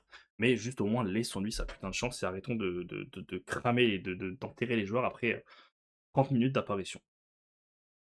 D'accord. Timber, on passe un peu au numéro 8. Quinten Timber. Bah écoutez, je vais aller très vite. Très bon joueur, ça se voit, les qualités sont dingues. Maintenant, l'attitude, pour qui se prend ce mec Vraiment, pour qui se prend ce mec 25 ans, valeur marchande, les clubs de PL le veulent. Allez mon gars, casse-toi, prends le premier avion pour Burnley ou pour Nottingham ou va rejoindre Antoine à Leeds, là, ils ont besoin d'un milieu de terrain. Et Ah, je puis, suis pas d'accord, les gars. ah ouais? Ah, moi, je veux qu'il s'en aille. Franchement, l'attitude m'a dégoûté pour un mec comme ça qui, à 24 ans, était encore au Feyenoord Rotterdam. L'attitude m'a vraiment écœuré. Moi, je suis pas d'accord. Enfin, oui, je suis d'accord avec l'attitude. Je suis pas d'accord sur le joueur. Je pense que mon frérot, on a besoin de toi. Tu vas serrer les dents pendant une année de plus. Tu vas pas nous casser les couilles. Ah Tu ouais, restes tu ici, mon rêves, grand. tu rêves. On a besoin de toi. Et on verra dans un an si tu fais une bonne saison, si tu montres en Europa League que tu es un bon joueur, bah, peut-être que tu partiras à ce moment-là. Ouais, moi je le garde, ça me ferait chier de le faire partir maintenant. Mais pourtant, je suis d'accord avec toi sur l'attitude. Je pense que c'est Ouais, petite merde prétentieuse, mais bon, ah ouais, malheureusement, l'attitude, on était on sur n'a du pas le choix. Greenwood parfois, hein. C'était insupportable, hein. Waouh. Ouais, Mais tu vois, je pense qu'il y aura pas, il va pas se remettre en question. Le mec, il sait qu'il a une valeur marchande. Et il sait que si on le vend pas, il y a des clubs qui viendront mettre 8 millions, hein. Parce que tu vois, même avec 6 mois comme il a fait, bah, il y a des clubs qui sont intéressés. Ça parlait de 20 millions à un moment, pour un ouais, mec qu'on ouais. a acheté 4. Et en plus, tu sais, on a besoin de thunes. Et 4 millions en janvier, tu le revends en 20. Bon, je pense que les dirigeants, ils vont pas réfléchir deux fois, Ouais, à mon avis, hein. c'est Qu'est-ce que vrai. t'en penses, Duc? Moi, perso, je suis assez d'accord avec ce que vous dites dans l'ensemble. Dans les deux cas, je vais pas être fâché qu'on le garde ou qu'on le vende. Ça, je maintiens quand même que malgré tout, avec le peu de marge d'opération qu'on a, trouver un joueur avec ses qualités, c'est quasiment mission impossible. Je serais plus d'avis de le garder, mais il va quand même falloir le faire redescendre sur terre parce que sinon, ça va pas tenir la saison, ça. Les offensifs, peut-être. Angel Gomez, Imad Abdelli. On commence peut-être par Angel Gomez, arrivé l'été dernier. Il vient libre. On se dit, putain, belle opportunité. Il vient libre de Lille. Il va être motivé, va vouloir jouer avec des champions, pardon. Les 6 premiers mois, je sais pas si c'est catastrophique, mais en tout cas, ça se passe pas bien. Il est Non. pas bon quand il rentre et tout. Il est prêté dès l'hiver à Wolverhampton et le club explose. Est-ce qu'on n'est pas peut-être, Angel Gomez, sur le symptôme de l'Olympique de Marseille où t'as pas le droit d'être pas bon 6 mois et de t'acclimater au club? Il faut que tu sois bon tout de suite, sinon on te dégage. Est-ce qu'on n'est pas sur vraiment le symbole de cette ère Longoria Benatia où la machine à laver est insupportable et où on a peut-être jugé trop vite un joueur qui aurait peut-être mérité au moins une petite année d'adaptation, quoi. Je pense que c'est le problème là dans cette histoire, c'est le joueur, hein. Honnêtement, je pense vraiment que que ce mec n'est pas bon. Je pense très sincèrement que ce mec n'est juste pas bon. Sans trop s'attarder sur ses performances pittoresques qu'il a envoyées à Marseille, mais je sais par exemple, il n'a pas laissé du tout un bon souvenir aux supporters lillois. D'ailleurs, j'ai un mea culpa à faire avec certaines personnes parce que j'avais bien rigolé quand il était bon sur ses tout premiers matchs. On m'a dit, tu vas voir, tu vas vite redescendre. Bah, je suis très vite redescendu. Je pense juste que ce mec n'a pas les qualités pour jouer à Marseille. C'est un joueur limité. C'est un joueur limité. Il va pas. C'est pas le genre de mec sur qui tu peux compter. Il a surtout offensivement le nombre de lacunes qu'il a offensivement. Oh là là, le manque de précision de passe, les frappes qui vont je ne sais où, les déchets techniques. Je pense juste vraiment que ce mec a juste pas le niveau. Ça me fait vraiment chier d'être d'accord avec vous sur ce cas-là, parce que c'est vraiment le type de joueur que moi j'adore. Un petit Anglais, centre de formation de Manchester United, et cetera. Tu dis c'est un vrai joueur, mais putain les gars, le problème c'est que je suis obligé d'être d'accord avec vous, quoi, parce qu'en plus de ça, il va retrouver Genesio qui, je pense, si je dis pas de bêtises, n'aimait pas trop à Lille déjà. C'est un peu pour ça qu'il part aussi libre de Lille. Après, il a joué là en préparation, donc je sais pas. Le problème, c'est que oui, c'est un mec, voilà, on va pas se mentir, hein, il est petit, il court pas trop. Le problème, c'est que dès qu'il est pas dans son match et qu'il arrive pas à enchaîner ses passes et à trouver ses coéquipiers, ben, il sert à rien, quoi. Il est invisible comme mec. C'est un peu le problème, tu vois. Le problème, c'est qu'à ce moment-là, qui va aller l'acheter et pour quelle somme, quoi. Parce qu'à ce moment-là, je vois quoi, à part un retour peut-être en Angleterre, aller jouer en Championship dans un club qui joue à monter, Ouais, je vois c'est ça. pas grand-chose pour lui, quoi. Le truc, c'est est-ce que du coup, peut-être la bonne solution, c'est pas de. On l'a pris libre, donc je serais pas tenté de le relancer, tu vois, peut-être lui faire récupérer une petite cote, une petite valeur marchande, dans un rôle de rotation, tu vois, essayer d'en faire un joueur. En fait, je me dis, on peut pas descendre plus bas avec Angel Gomez. Donc est-ce Non, qu'on puis va pas. on n'a pas payé de transfert pour lui, donc écoute, Ouais, autant voilà. essayer peut-être 6 mois de plus, voire un an, et tu es pour l'été prochain, quoi. Tu prends le risque, dans tous les cas, écoute, au pire, tu perdras jamais d'argent sur lui, quoi. Avoir peut-être son salaire. Je sais pas à quel point il Ouais, est je sais gros. pas trop son salaire, je suis pas au courant. S'il est gros, je pense qu'ils vont essayer de le faire sortir au moins sur un prêt. Mais s'il a pas un gros salaire, écoute, on va essayer de le garder et on verra, quoi. On va essayer d'en faire Ouais. quelque chose. Mais c'est vrai que s'il s'entend pas avec Genesio, parce que c'est vrai que la dernière saison à Lille, il l'aura bien mis à l'envers, hein. Il a pas joué quasiment pour négocier ses transferts. Donc, Ouais. Abdelli, le cas Abdelli, qui fait énormément parler au sein de la commune web. Bon, allez, je vais me mouiller tout de suite. C'est un compatriote algérien. Je pense, et je pense toujours que la marche est peut-être un peu trop haute pour être un titulaire indiscutable dans une équipe qui vise le podium tous les ans. Maintenant, au vu de la situation de l'OM, au vu du contrat que tu lui as donné, de tout le cirque que tu as fait pour le signer, et au vu des qualités qu'il a montrées à Angers, où tu connais ses qualités en fait, tu vas pas prendre un mec pour le faire jouer différemment de ce pourquoi tu l'as recruté, quoi. Euh, Tentons Abdelli, tentons. C'est un 8, c'est un joueur à qui doit avoir beaucoup plus le ballon, qui doit toucher le ballon, c'est pas le 8 qui va courir dans tous les sens, qui va aller au duel, etc. Tentons, écoute, on n'a rien à perdre. Personne va te l'acheter, Abdelli, à part Miracle, je pense, en tout cas.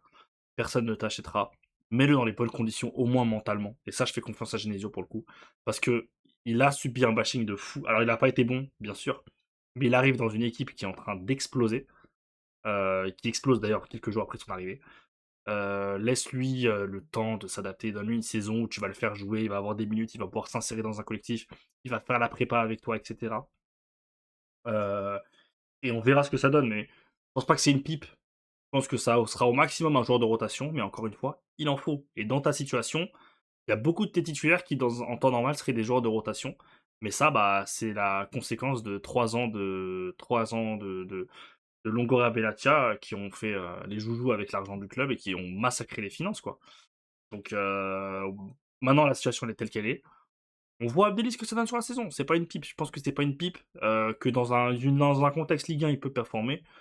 Donc voilà, voyons ce que ça donne. Tu vois, tu mets Gomez et Abdelli en concurrence. Le meilleur joue. Et puis voilà. Je sais pas ce que vous en pensez, mais c'est pas le premier que je m'empresserai de vendre, pardon.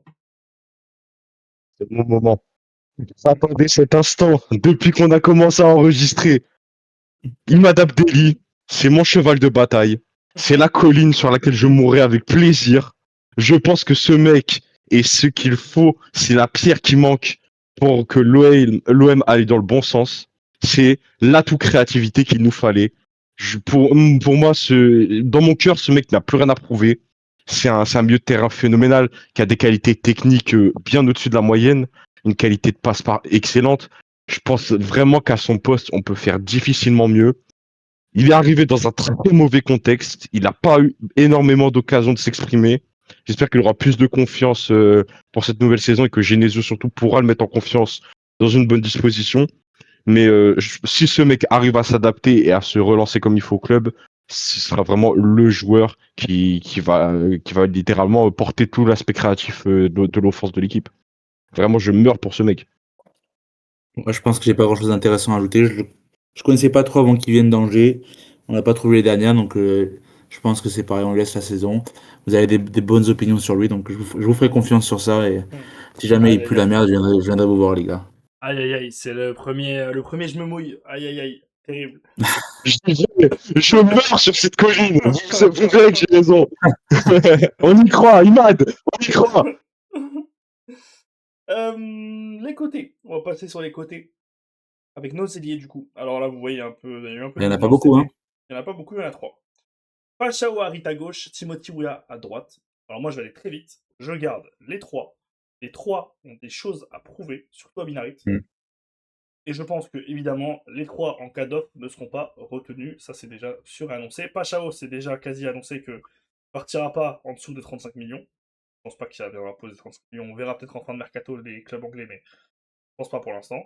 Donc je pense que les 3 seront là. Ça me va. Harit en doubleur de Pashao. Ouais, à droite, tu recrutes quelqu'un aussi en plus. Moi, j'aime beaucoup cette rotation des ailiers. Je vais pas faire plus long que ça parce que Wea Pashao, c'est peut-être 2 des satisfactions de la saison dernière. Harit, je sais que les gens ont beaucoup de mal avec Harit. Il a fait une bonne année à Başakşehir, à l'Istanbul Başakşehir. Vraiment, pour avoir vu quelques matchs, pour avoir suivi un peu les retours qu'il y a eu sur lui, les supporters étaient plutôt contents. J'ai l'impression en tout cas. Il a fait un peu ses stats, il a peut-être retrouvé un peu le goût de jouer. C'est un mec qui aime beaucoup l'OM. Il aime beaucoup l'OM, ça il s'en est jamais caché. Je pense qu'il a beaucoup de qualité à Minarit. Donc gardons-le en doublure. En plus, c'est un bon gars dans le groupe, dans le vestiaire. Il s'entend bien avec les gens. Il est un peu polyvalent parce qu'il peut jouer dans l'axe aussi, il peut jouer à gauche. Ouais, il peut dépanner à droite, mais bon, peut-être pas non plus. Donc voilà, gardons-les. Recrutons un mec à droite pour suppléer Oa quand même, parce que Oa, c'est pas le profil de l'ailier droit pur. Et C'est ce que j'allais dire, ouais. pardon de t'interrompre là, c'est que tu me parles de 3 ailiers. Moi, je vois plutôt un ailier et Weah possiblement latéral droit comme l'année dernière. Et Ah, Harit, je le vois plus central, quoi. Je me dis, tu penses? Moi, je c'est pense qu'il le mettra à c'est là, gauche. ça me dérange pas de l'avoir à gauche derrière Paixão, mais je pense qu'il peut aussi faire dépanner pas mal en 10. Hmm. Surtout que Genesio aime bien toujours jouer avec son 4-2-3-1 et avoir un 10, etc. Je pense que si Gomez et Abdelli sont pas au top, ça peut être une bonne option aussi. Et Weah, j'ai bien peur que si on a personne à droite, il se trouve à aller jouer Ouais. latéral droit, etc. aussi, quoi. C'est vrai que par contre, Genesio, pour le coup, aime beaucoup les latéraux qui sont très autonomes et très indépendants. C'est-à-dire des mecs qui sont capables d'occuper tout leur couloir, que ce soit offensivement et défensivement pendant tout le match. Et Weah, pour le coup, c'est vraiment un bijou pour lui, ça. Ouais. Tu vois, je serais pas étonné qu'on ait une animation avec une recrue en centrale, Meite, Medina à gauche et Weah à droite. Et encore une animation un peu à la De Zerbi où bah, faut parfois dans des défenses à 3 avec le ballon, quoi. Ouais. Donc, ouais, je serais pas étonné non plus. Mais pour l'instant, là, je l'ai schématisé comme ça, le Wea à droite et Pachao et Harit, pardon, à gauche. Mais à voir, c'est pas du tout impossible, hein, ce positionnement. Je pense qu'on verra évidemment en fonction de recrutement et de qui part et qui reste, et qui tu peux recruter derrière. Duc, qu'est-ce que tu en penses de tout ça? Déjà, je pense que Timothy Weah, ça doit vraiment être un cadeau pour un mec comme Genesio parce que ce joueur est super polyvalent. Mm. Et il arrive à être à peu près bon partout où tu le mets. Vraiment, ce mec, c'est un cadeau pour n'importe qui. Mais pour ce qui est du reste, Amin Harit, je suis pas encore descendu. Je trouve qu'il a encore des choses à nous montrer. Et je pense pas que pour être titulaire, je pense que c'est trop. En doublure de Paixão, pourquoi pas? Parce que je vais vite faire attarder dessus, mais Paixão, quelle satisfaction quand même. Quelle satisfaction ce joueur. Il a pris du temps à s'acclimater au club, mais oh là là, qu'est-ce qu'il le rend bien maintenant. Vraiment, je suis tombé amoureux de ce mec. Et ouais, donc pourquoi pas Minarit en doublure de Paixão. Si on trouve personne d'ici là, ouais, ça va combler à droite. Mm. Et, je pense ouais, le problème ça va être le couloir droit, ça va peut-être essayer de falloir trouver quelqu'un pour combler. Le couloir gauche, ça m'a l'air plutôt pas mal. À droite, par Ouais. contre, on va falloir trouver quelque chose. Ouais. Après, j'espère que Genesio va intégrer Madi dans la rotation. Ça fait maintenant 2 ans qu'il est dans le groupe pro, qu'il joue. Là, il a joué pas mal en amical. Voilà, je pense que c'est la saison. Si tu recrutes un mec et que tu l'as lui en double derrière, écoute, je serais pas en colère avec ça. Ouais, c'est pas con. Ça peut être pas trop mal. Ça, c'est pas con. Ah, je l'ai oublié, t'as j'ai dit Madji. De toute façon, c'est un point sur lequel on va attendre Genesio, je pense, hein. Parce que ça fait J'espère, des hein. années qu'on réclame des coachs qui lancent des jeunes. Alors évidemment, pas n'importe lesquels, hein. Faut qu'ils soient performants, mais ça fait des années qu'on attend des coachs qui lancent les jeunes, pardon. J'ai mal avalé.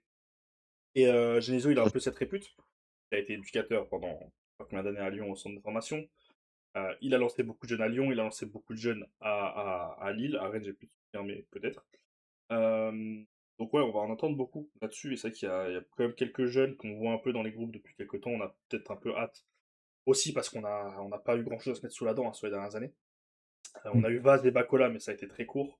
On a eu Nadir, et puis sinon, je crois que rien, si je dis pas de bêtises. À voir, à voir, à voir, mais c'est vrai que ouais, un petit Nazi et une recrue, moi il me faut une recrue à droite, ça c'est sûr. Oui, Pas faire ouais, trop je suis une d'accord. recrue à droite.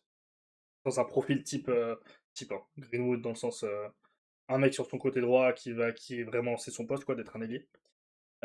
Pachao, en vrai, c'est bien que ce soit la saison de la performance et puis on se serre la main quoi. Parce qu'il a un profil où si ça tourne mal, ça peut très très vite mal tourner aussi avec les supporters. Pachao. Là on est tout Mm. content, il met des beaux buts et tout. Mais là, un profil un peu qui peut être agaçant, alors moi j'aime beaucoup, mais il a un profil qui peut être agaçant, il faudrait pas que ça tourne au vinaigre pour lui. Et on finit avec la paralysie du sommeil, le poste de numéro 9. 3 numéros 9 actuellement. Amin Gouiri, Nil Mopé, Faris Mumbania. Amin Gouiri, saison très très très louche, Amin Gouiri. Hein. Des blessures, moi je trouve que quand il est là, il est bon. Au global dans la saison, quand il est là, il est bon, mais il se blesse.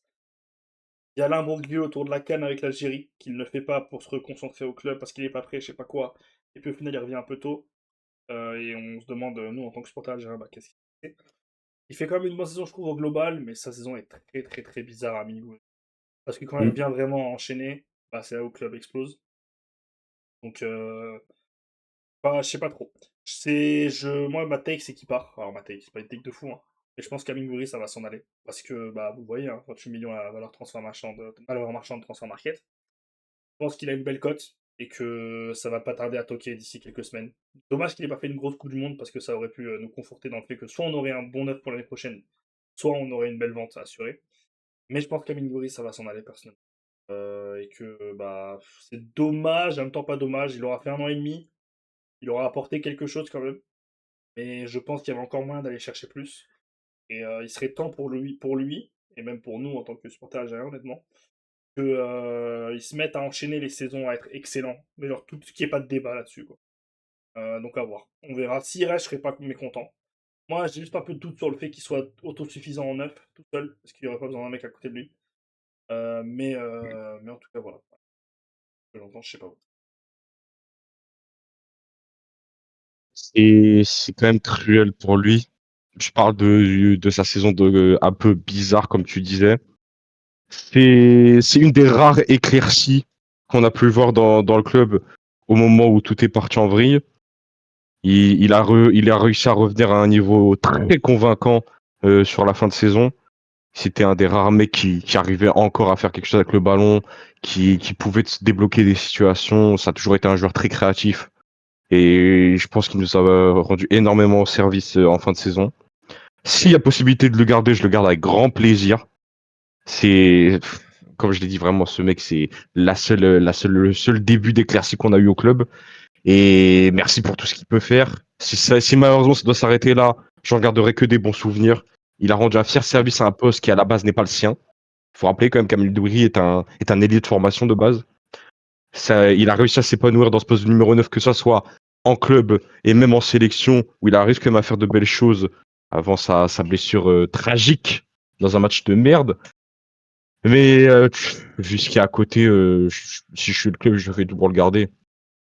Le monde change, les temps passent, mais on est toujours là, supporter de l'OM, avoir des débats sur pourquoi on n'a pas de neuf. Et on en revient toujours au même point. Pourquoi on n'a toujours pas de neuf? Ouais. Et au point où on en est, je le garde. Merci beaucoup si ça doit s'arrêter là. Et que des bons souvenirs de ce mec. Ouais, je suis d'accord, rien à ajouter. Il reste, bah écoute, c'est très bien, j'adore le joueur. Et bien par contre, vu qu'on a besoin d'argent, s'il doit partir, si on a une bonne offre, ben, malheureusement, ce sera le cas.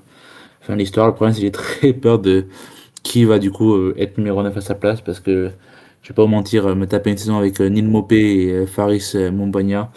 Euh, non merci les gars, non merci. Peut-être en garder un des deux peut-être pour être sur le banc, ça me dérange pas, mais aucun des deux ne doit sentir l'odeur du poste de titulaire. Ah, Non, c'est bah, clair et net, hein. je vous rassure, il y en a aucun de cas titulaire, je pense. C'est impossible. Je pense Genesio, même qu'il y a aucun des deux qui sera encore là, hein. c'est possible aussi. Mais surtout Genesio, alors je vais vérifier pour pas dire de bêtises, mais à Lille, le poste où il a toujours eu son 9, c'est le poste de 9. David, et ensuite Giroud et Igaman, Zéro. il a Ouais. toujours eu son numéro 9. Et je pense que là, il va faire pareil. Mania, à voir comment il s'est vraiment remis de sa blessure, sa grosse blessure, mais j'avoue qu'il y a des qualités que j'aimais bien chez lui. Mopé, par contre, c'est une catastrophe. Et voilà, si t'arrives pas à les vendre, ils ont pas des gros salaires, donc t'arrives pas à les vendre, tu les mets sur le banc, ils jouent contre Auxerre et contre, je sais pas moi, ils jouent contre Auxerre et contre le chapeau 4 d'Europa League, 30 minutes chacun, bah vas-y, pourquoi pas. Mais ouais, ouais, non, titulaire, vraiment pas. Faut vraiment pas qu'il soit titulaire. C'est un 9 et en fait, s'il reste, faut qu'il y en ait en fait, faut qu'il y en ait un des deux qui parte, parce que s'il reste, quoi qu'il arrive là, pour moi, faut recruter deux 9. Si Gouiri s'en va, faut recruter deux 9. Un Ouais, titulaire, un vrai remplaçant. Maintenant, est-ce qu'on aura l'état le marché des 9, c'est c'est ça le le marché problème. le plus atypique, le plus cher. Donc, on verra bien. Mais du coup, ça nous fait une parfaite transition. Qu'est-ce que vous attendez de ce mercato? Au-delà de ce qu'on vient de faire, on a dit les postes, on devait recruter et tout. Qu'est-ce que vous, globalement, vous attendez de ce mercato? On va dire, qu'est-ce qui fait qu'à la fin du mercato, vous ressortez un peu plus satisfait en disant, ok, là j'avoue, l'équipe m'intrigue, ça m'intéresse et je trouve qu'on a bien bossé. Moi qui veux commencer. Je vais partir d'un principe simple, c'est qu'on est dans une période, on commence un peu à sortir du chaos, le club est en reconstruction totale à tous ses niveaux. Je vais partir du principe que l'idéal, ce serait de partir sur du long terme, sur des projets qui pourront s'imposer sur la durée dans le club. Je serais pas d'avis de prendre des joueurs qui n'auront pas la vocation de rester. Tu sais, tu vas les prendre pour faire une saison, deux Ouais. grands max, et qu'après, tu vois, tu vas essayer de les revendre pour essayer de gratter une plus-value derrière. Je pense que c'est le moment d'essayer d'investir sur de la jeunesse, d'essayer de trouver des profils à potentiel que tu vas pouvoir toi développer et pourquoi pas essayer de choper un ou deux cadres pour encadrer tout ça, pour pas directement mettre tous les projecteurs sur ces jeunes, parce que comme tu l'as très, très bien dit tout au long de cet enregistrement, les supporters de l'OM ont la faculté exceptionnelle d'enterrer des joueurs extrêmement vite, peu importe leur expérience, peu importe ce qu'ils peuvent apporter. Donc, je serais satisfait si on arriverait à reconstruire une petite jeunesse au sein de l'équipe, des joueurs à potentiel qu'on va pouvoir développer et combler les quelques failles qu'on va pouvoir combler avec le peu de moyens qu'on a. Ouais, je suis d'accord avec ça. De toute façon, à part ça, le seul truc que je voudrais, c'est ne pas me rendre compte 21 août, premier match de la saison, que ben, la moitié de l'effectif, c'est des mecs qui viennent d'arriver, qui il y a aucune cohésion. C'est encore un truc où tu repars sur une saison où tu as beaucoup de pré-sec, des mecs, tu prends des paris sur des mecs un peu vieux qui, un peu en bout de course, faut arrêter avec ça. Essayer de me ramener des jeunes un peu, des mecs un peu, même s'il leur faut 1 ou 2 ans pour se développer, etc. Mais faut vraiment partir sur un nouveau projet. Ça me dérange pas d'attendre 1 ou 2 ans qu'on soit à nouveau ultra performant, mais vraiment, faut casser cette boucle infernale où tu essaies de t'accrocher chaque saison à tel objectif et tu fais tout pour le faire, quitte à mettre le club dans de gros problèmes financiers. Faut arrêter les conneries de minutes, je pense. Moi, je vous rejoins sur tout ce que vous avez dit. Le truc perso, enfin les deux trucs que je vais surveiller. Le premier, c'est, bah alors, je suis pas comptable et c'est pas mon argent, je m'en fous, mais bon, ça en dit quand même long sur la santé financière du club, mais la masse salariale, c'est plus possible. Là, la masse salariale, faut arrêter le club med là et donner des salaires de monstre à tout le monde. Faut revenir à une masse salariale. En plus, dans une période où tu es en pleine crise de droits de TV, en sursis avec l'UEFA, en Ouais. sursis avec la Ligue 1, de toute façon, tu n'auras pas le choix. Tu pas le choix, tu es encadré par la LFP. Donc, tu n'auras pas le choix de donner des salaires raisonnables. Tant mieux, c'est une bonne chose. S'il fallait ça pour nous encadrer, tant mieux. Donc, moi, ça, c'est la première chose que je veux sauver. Et la deuxième, c'est, je suis d'accord avec vous, hein, les profils, faut du projet long terme, faut des mecs qui ont envie de rester, faut, comme il a dit Antoine, les pré-secs, faut arrêter, j'en peux plus. Les pré-secs, c'est pour les promus, pour les équipes qui veulent se reléguer parce qu'elles n'ont pas l'argent. pour autre chose. Alors nous, on n'a pas l'argent, mais on a au moins le nom, le label OM qui a encore un peu de nom, enfin un peu d'importance et de rayonnance auprès de certains joueurs. Donc les pré-secs, faut arrêter aussi. Moi, ce que je veux, c'est enfin un putain d'effectif cohérent et complet. Complet, ça veut dire que tes postes sont doublés. Pas forcément par un, mais que tu puisses pas te retrouver au mois de novembre, décembre avec 5 matchs où tu n'auras pas de latéral droit, où tu n'auras pas de numéro 10. Comme ça a été le cas cette saison quand tu n'avais ni Angelo, ni Ahmed Traoré, ni, bah voilà, ni Ahmed Traoré, ni rien, quoi. Et que tu devais te bricoler avec Greenwood en 10, tenter des animations un peu bizarres, etc. Ça, pour moi, c'est le plus important, cet effectif complet et cohérent. Quand je dis cohérent, c'est. Il y a un truc que j'avais vu chez le streamer, créateur de contenu, vous l'appelez comment? Comme vous voulez. Use360. 350? 360, je sais plus. Je sais plus si c'est lui ou un viewer à lui, ou si lui-même a vu ça quelque part ailleurs, je sais plus. En gros, ça expliquait qu'à l'OM, ce qu'on aimait bien faire, nous, c'est qu'un joueur, tu vois, il y a des courbes dans sa carrière. Et la courbe, elle monte, puis elle descend, puis elle monte, puis elle descend, mais forcément, à chaque fois, elle descend un peu plus. Parce que bah, la carrière va s'arrêter, quoi. Nous, ce qu'on aimait bien faire, c'est que on recrutait un joueur sur la courbe au moment où il était sur le point de descendre. C'est ce qu'on a fait avec Pavard, par exemple. Tu vois, Pavard, c'est le meilleur exemple de ça. C'est ce qu'on a fait avec Kondogbia. C'est des mecs qu'on a pris au moment où ils ont commencé à décliner. À Garde, c'est peut-être aussi un peu ce qu'on a fait. Et ça, faut qu'on arrête. On arrête de recruter pour le CV, pour le passeport, pour ce que les mecs ont pu faire dans leur carrière. Faut qu'on regarde leur niveau, leur marge de potentiel, leur marge de progression, pardon, leur potentiel sur 2-3 ans, comme a dit Duke, un projet long terme. Et il faut qu'on regarde aussi, est-ce que le joueur va être putain de complémentaire avec les autres? C'est quand même la base d'un effectif de foot, d'avoir un 11 et un effectif et une liste complémentaire. Soit qui se complètent, soit qui se ressemblent parce que tu as besoin des mêmes profils sur les côtés, ou alors tu as besoin de deux profils différents, tu as besoin de la variété, tu as besoin de tout dans un effectif de foot. Euh, je trouve que malgré tout, on a été pessimiste évidemment, mais il y a quand même une base pour construire un effectif sympa. Si on se rappelle de l'effectif de l'OL il y a un an, au moment où ils sont dans une situation pire que la nôtre financièrement, il y a quand même encore plus de bases. Alors eux, ils ont le centre de formation qui a un cheat code. Mais nous, on peut avoir des joueurs de complément en centre de formation. On va pas avoir des titulaires, on va pas avoir Jérémy Imbert. Mais on peut avoir des mecs pour combler un peu, tu vois, prendre la place de 17e, 18e joueur si besoin. Et du coup, combler ces lacunes dans l'effectif. Moi, je veux des profils cohérents. Je veux des mecs comment dire, qui correspondent à ce que Genesio a besoin, à ce dont Genesio a besoin pour faire jouer son équipe et bien faire jouer son équipe. Voilà, c'est vraiment mon souhait du mercato et je veux de l'idée. Je veux pas qu'on aille chercher, par exemple, j'avais vu Rafael Guerrero. Alors, Rafael Guerrero est sûrement un très bon joueur, sauf que Rafael Guerrero, je ne sais pas où il en est dans sa carrière. Je ne sais pas est-ce que lui, il a vraiment encore l'ambition. Je dis pas que je dis non à Rafael Guerrero. Je dis juste que dans l'idée, ça me fait penser à ce qu'on a fait sur les dernières années, à devoir aller chercher des mecs en fonction peut-être un peu trop de leur CV et de où ils étaient, où ils ont joué avant, et pas en fonction de ce qu'ils peuvent réellement apporter. Donc je dis Guerrero comme ça, parce que je n'ai pas encore réfléchi à ce qu'il est, Ouais. il est compatible au système Genesio et tout. Mais dans l'idée, j'aimerais bien qu'on aille chercher des profils intéressants, qu'on se mette à bosser en fait. Il y a une cellule de recrutement qui est là pour bosser, pour arrêter de travailler avec les agences d'agents, enfin, faut arrêter. Faut arrêter de se baser sur les agences d'agents, sur tous ces trucs-là. Travaillons, prenons une cellule de recrutement, comment dire, développons notre formule de notre centre de formation, pardon, je vais arriver, notre cellule de recrutement. Développons aussi centre de formation, ça peut être bien quand même, c'est quand même inadmissible que l'OM avec le nom que c'est et le nombre de talents de la région PACA, tu ne trouves pas, tu ne récupères pas tous les talents de l'OM, tous les talents de Marseille, pardon, et même des alentours. Mais voilà, moi je vais attendre de ça. Et bah, j'ai 2-3 idées en termes de profil, mais on les décidera après. Donc ouais, voilà, un effectif cohérent et complet.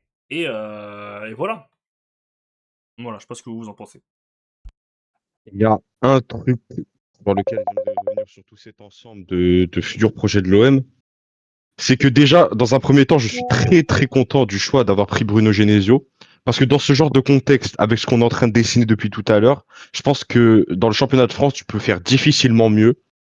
Comme on a pas mal dit, c'est quand même un mec qui a cette faculté de pouvoir donner sa chance à des joueurs, à pouvoir lancer des mecs. Et pour le projet qu'on essaie de construire sur le long terme, je pense que Genesio peut difficilement faire mieux. Mais il y a un gros point noir dans tout ce contexte, c'est les supporters qui prennent beaucoup trop de place au club.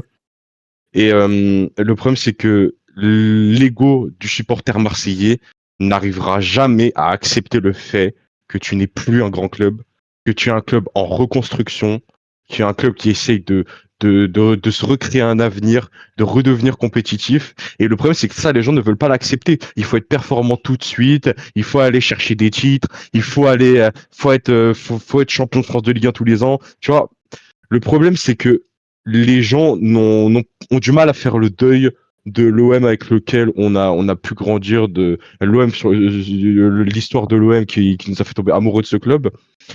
Le problème étant que le football, c'est des cycles. Et j'espère que tout ce qu'on est en train de faire, ce sera le début d'un nouveau et pas juste les prémices d'une nouvelle crise parce que le projet n'est pas accepté et que on repart dans nos travers. Et ouais. Ouais, c'est. Bon, après, c'est ça, hein, Rien à ajouter. Après, est-ce que.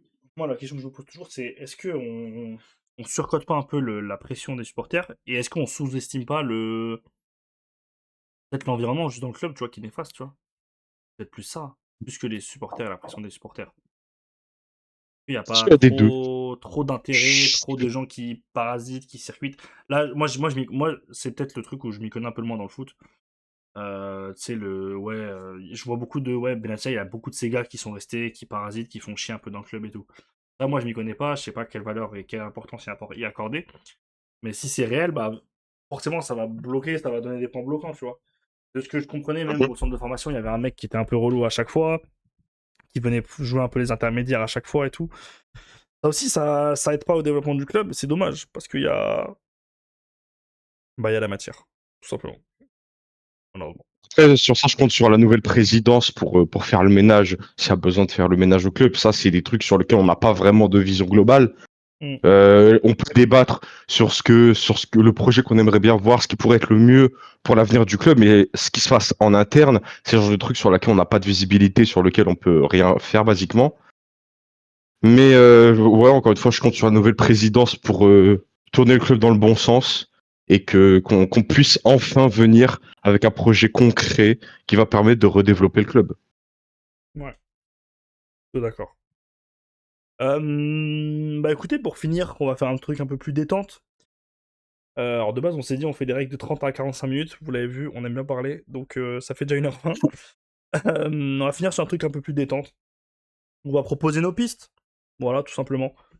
Qui est-ce que nous, quel type de joueur on aimerait bien avoir cette année, pardon, à l'OM, qui on aimerait bien voir d'ici la reprise. Qu'est-ce qu'on fait? On commence par. On fait secteur par secteur, peut-être?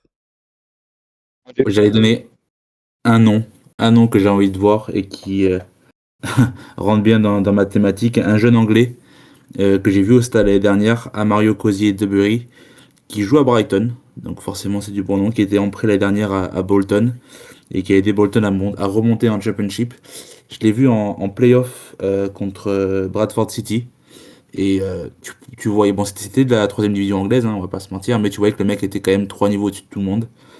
Et je me dis que ce genre de mec, tu contactes Brighton, peut-être pas trop dans les plans, tu dis, bah, écoute, on prend un prêt avec une option d'achat et on voit ce que ça donne, quoi. Il joue à droite, c'est un ailier droit.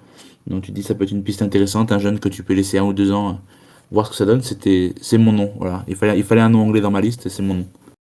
Oui, parce qu'en fait, pour ceux, on l'a pas dit, hein, mais on s'est pas vraiment présenté quelles étaient nos sensibilités. Peut-être qu'on le fera pour le deuxième épisode, mais je vous spoil, Antoine est un détraqué du foot anglais.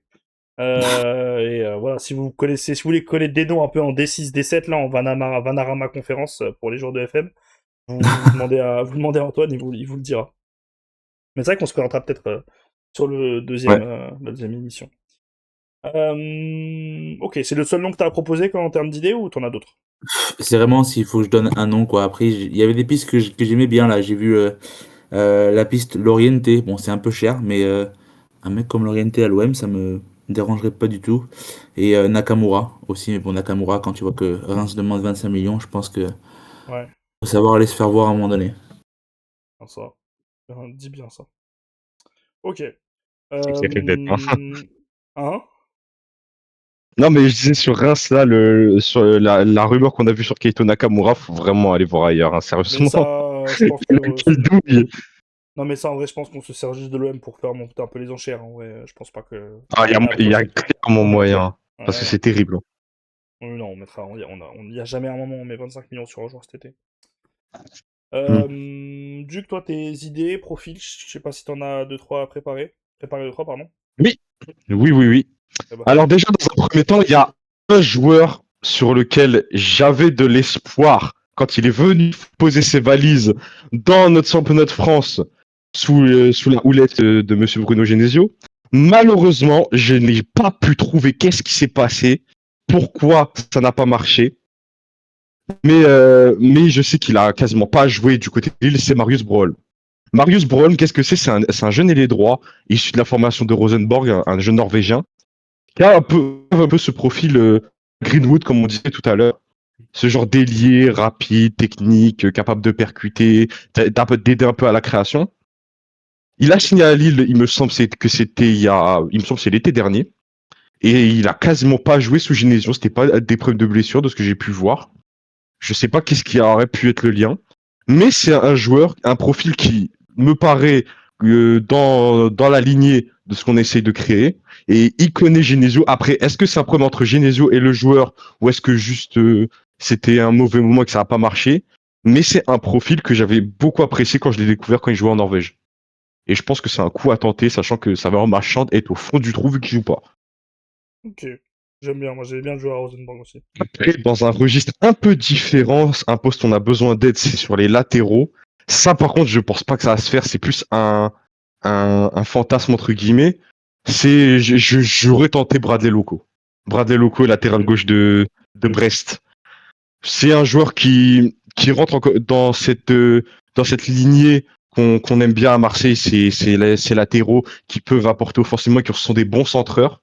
Je trouve qu'il rentre bien dans cette dynamique. Malheureusement, le fait est qu'il fait encore une bonne saison du côté de Brest. Du coup, sa valeur marchande continue de grimper petit à petit. Et c'est un joueur, malgré tout, qui peut apporter dans le contexte où on est quasiment déserté sur les postes de latéraux.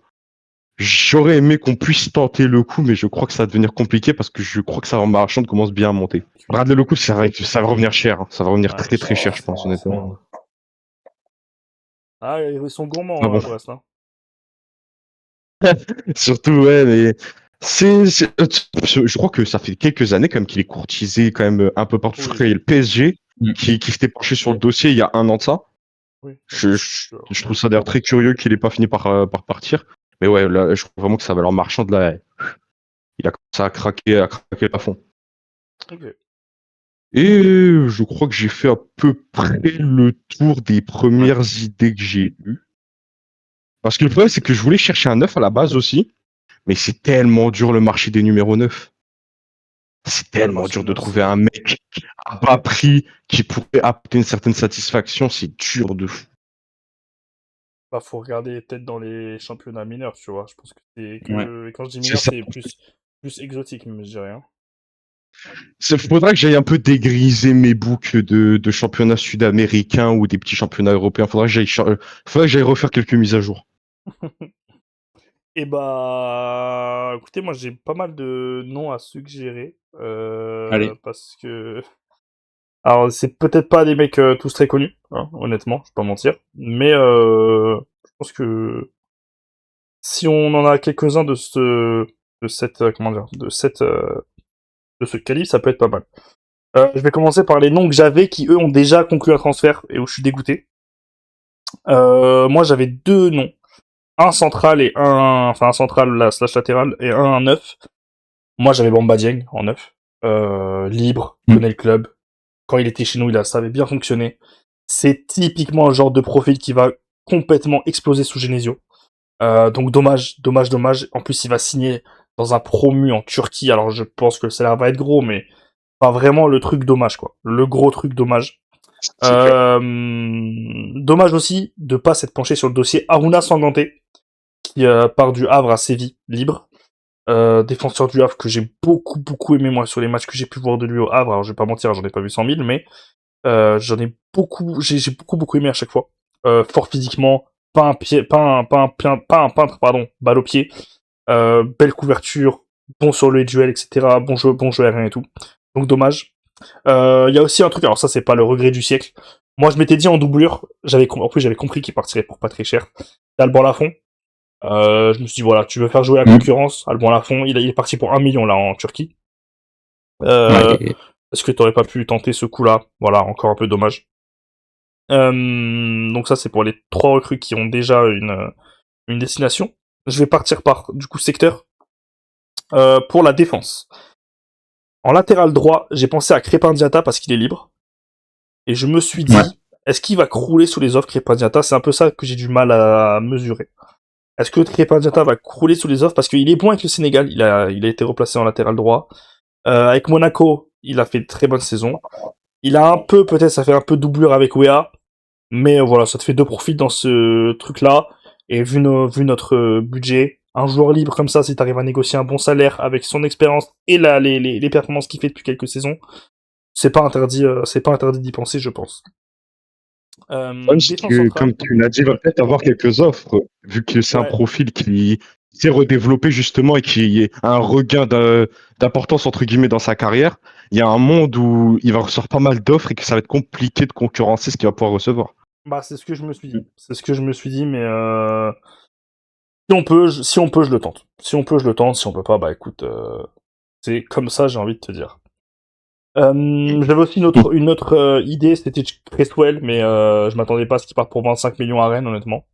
Je trouve que c'est un peu beaucoup d'avoir 25 millions à Rennes, Cresswell. Mais tant pis pour eux, j'ai envie de te dire limite. Mais voilà, donc Cresswell de Toulouse, j'avais pensé à lui.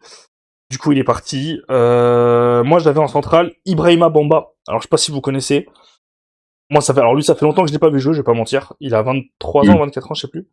Il était au Vitoria Guimarães il y a quelques années. Il est parti au Qatar pour une belle somme. Il est libre actuellement. Enfin, pour une belle somme, pour un beau salaire plutôt. Il est libre actuellement. Alors, je vais pas mentir, je l'ai pas vu jouer au Qatar. Je l'avais vu quelques fois à Guimarães par extrait. J'avais plutôt bien aimé. J'avais vu surtout un thread sans mentir sur lui, qui avait exposé un peu ses qualités, sa marge de progression et tout. Je me dis libre, écoute, est-ce que ça coûte vraiment de le prendre? Tu mets ça derrière Bamo Maïté. En plus, il peut jouer 6 aussi, parce qu'il a une très belle qualité de passe, un très bon pied droit. Tu mets ça derrière Bamo Maïté, tu tentes, surtout Ouais. si Egan Riley s'en va, pourquoi pas, ça peut faire l'ombre, et encore une fois, c'est du libre, donc tu perds rien. Ensuite, au milieu de terrain, j'ai pas vraiment d'idée. J'ai juste... on s'est pas présenté, mais moi, du coup, je suis un malade de MLS et de MLS Next Pro. Il y a un petit joueur des New York Red Bulls qui s'appelle Adrian Mehmeti, qui a 16 piges, donc ce sera pas pour tout de suite. C'est un recrutement sur l'avenir. Faut savoir que les clubs de MLS, le défaut qu'ils ont, c'est qu'ils ne savent pas vendre. Ils vendent toujours pas cher. Là, ils ont peut-être un des meilleurs Ça milieux de terrain de m'intéresse. leur championnat qui est parti pour 2 millions. Donc je me dis, Mehmeti, tu poses 1 million, limite. Allez, tu mets un pourcentage si tu veux, tu leur mets 15% à la revente, c'est pas grave. Tu le récupères, tu le fais jouer encore 2 ans là-bas à New York, tu le laisses se développer, même 3 ans, même s'il arrive à 19 ans, c'est pas grave. Et puis tu le rameutes ensuite. Parce que c'est un numéro 8 avec de très très grosses qualités de joueur de football. J'aime beaucoup à chaque fois que je le vois jouer. Alors la MLS, il y a beaucoup plus d'espace, t'as un peu plus de temps, balle au pied pour prendre une décision. Malgré tout, ça reste un championnat pas non plus avec le pire niveau du monde. Donc ça se tente. Qui d'autre j'ai?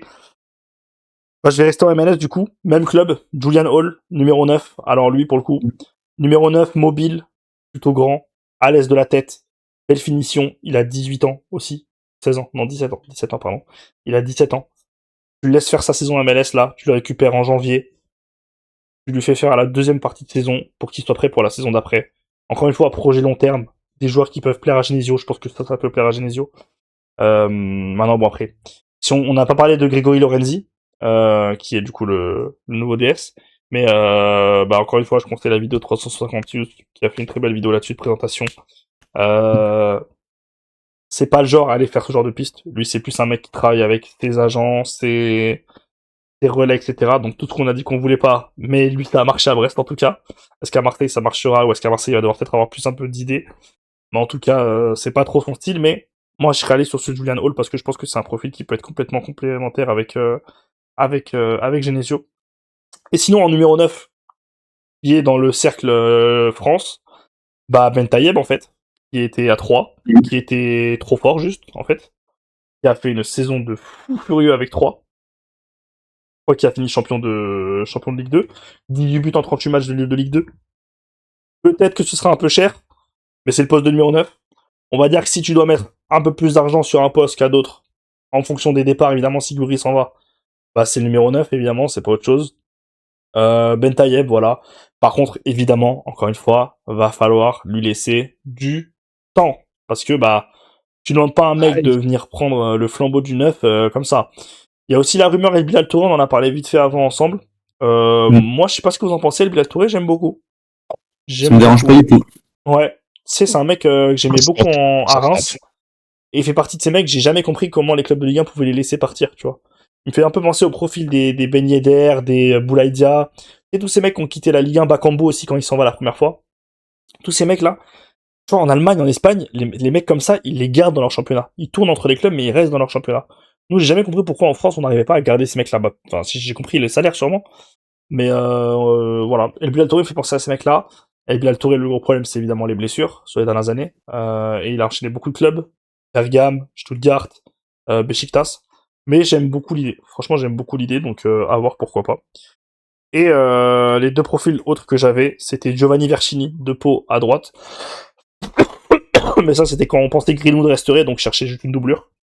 Donc je sais pas si c'est encore d'actu. Et dans le cas où tu effectivement recentres un Minarit en 10, moi il y a un joueur que j'aime beaucoup, que je vois beaucoup jouer récemment. Emerson Pata, Independiente del Valle, en Équateur. 22 ans. Il a fait un premier... Hein? Je l'attendais taper sud-américaine, Ah, je ouais, l'attendais ouais. depuis tout à l'heure. Ça, il nous a Emerson fait le tour Pata. des championnats exotiques, là, il est content. Emerson Pata, Ah, les je gars, suis je vous heureux. jure, c'est du très très lourd. J'aime beaucoup, beaucoup. Je peux pas savoir si c'est un mec qui va réussir en Europe, je suis pas devin. Mais de ce que je vois de lui en Amérique du Sud, il y a des qualités, il y a des défauts. Mais c'est un ailier avec de la qualité, c'est un ailier avec de la personnalité. Il tente, il n'hésite pas à les provoquer, il n'hésite pas à frapper, etc. Un peu dans un registre Pachao, tu vois, Pachao, pardon. Et lui, il a une valeur marchande de, je crois, 1 million et ou 2. T'y vas pour 4-5 avec un petit pourcentage et tu l'as.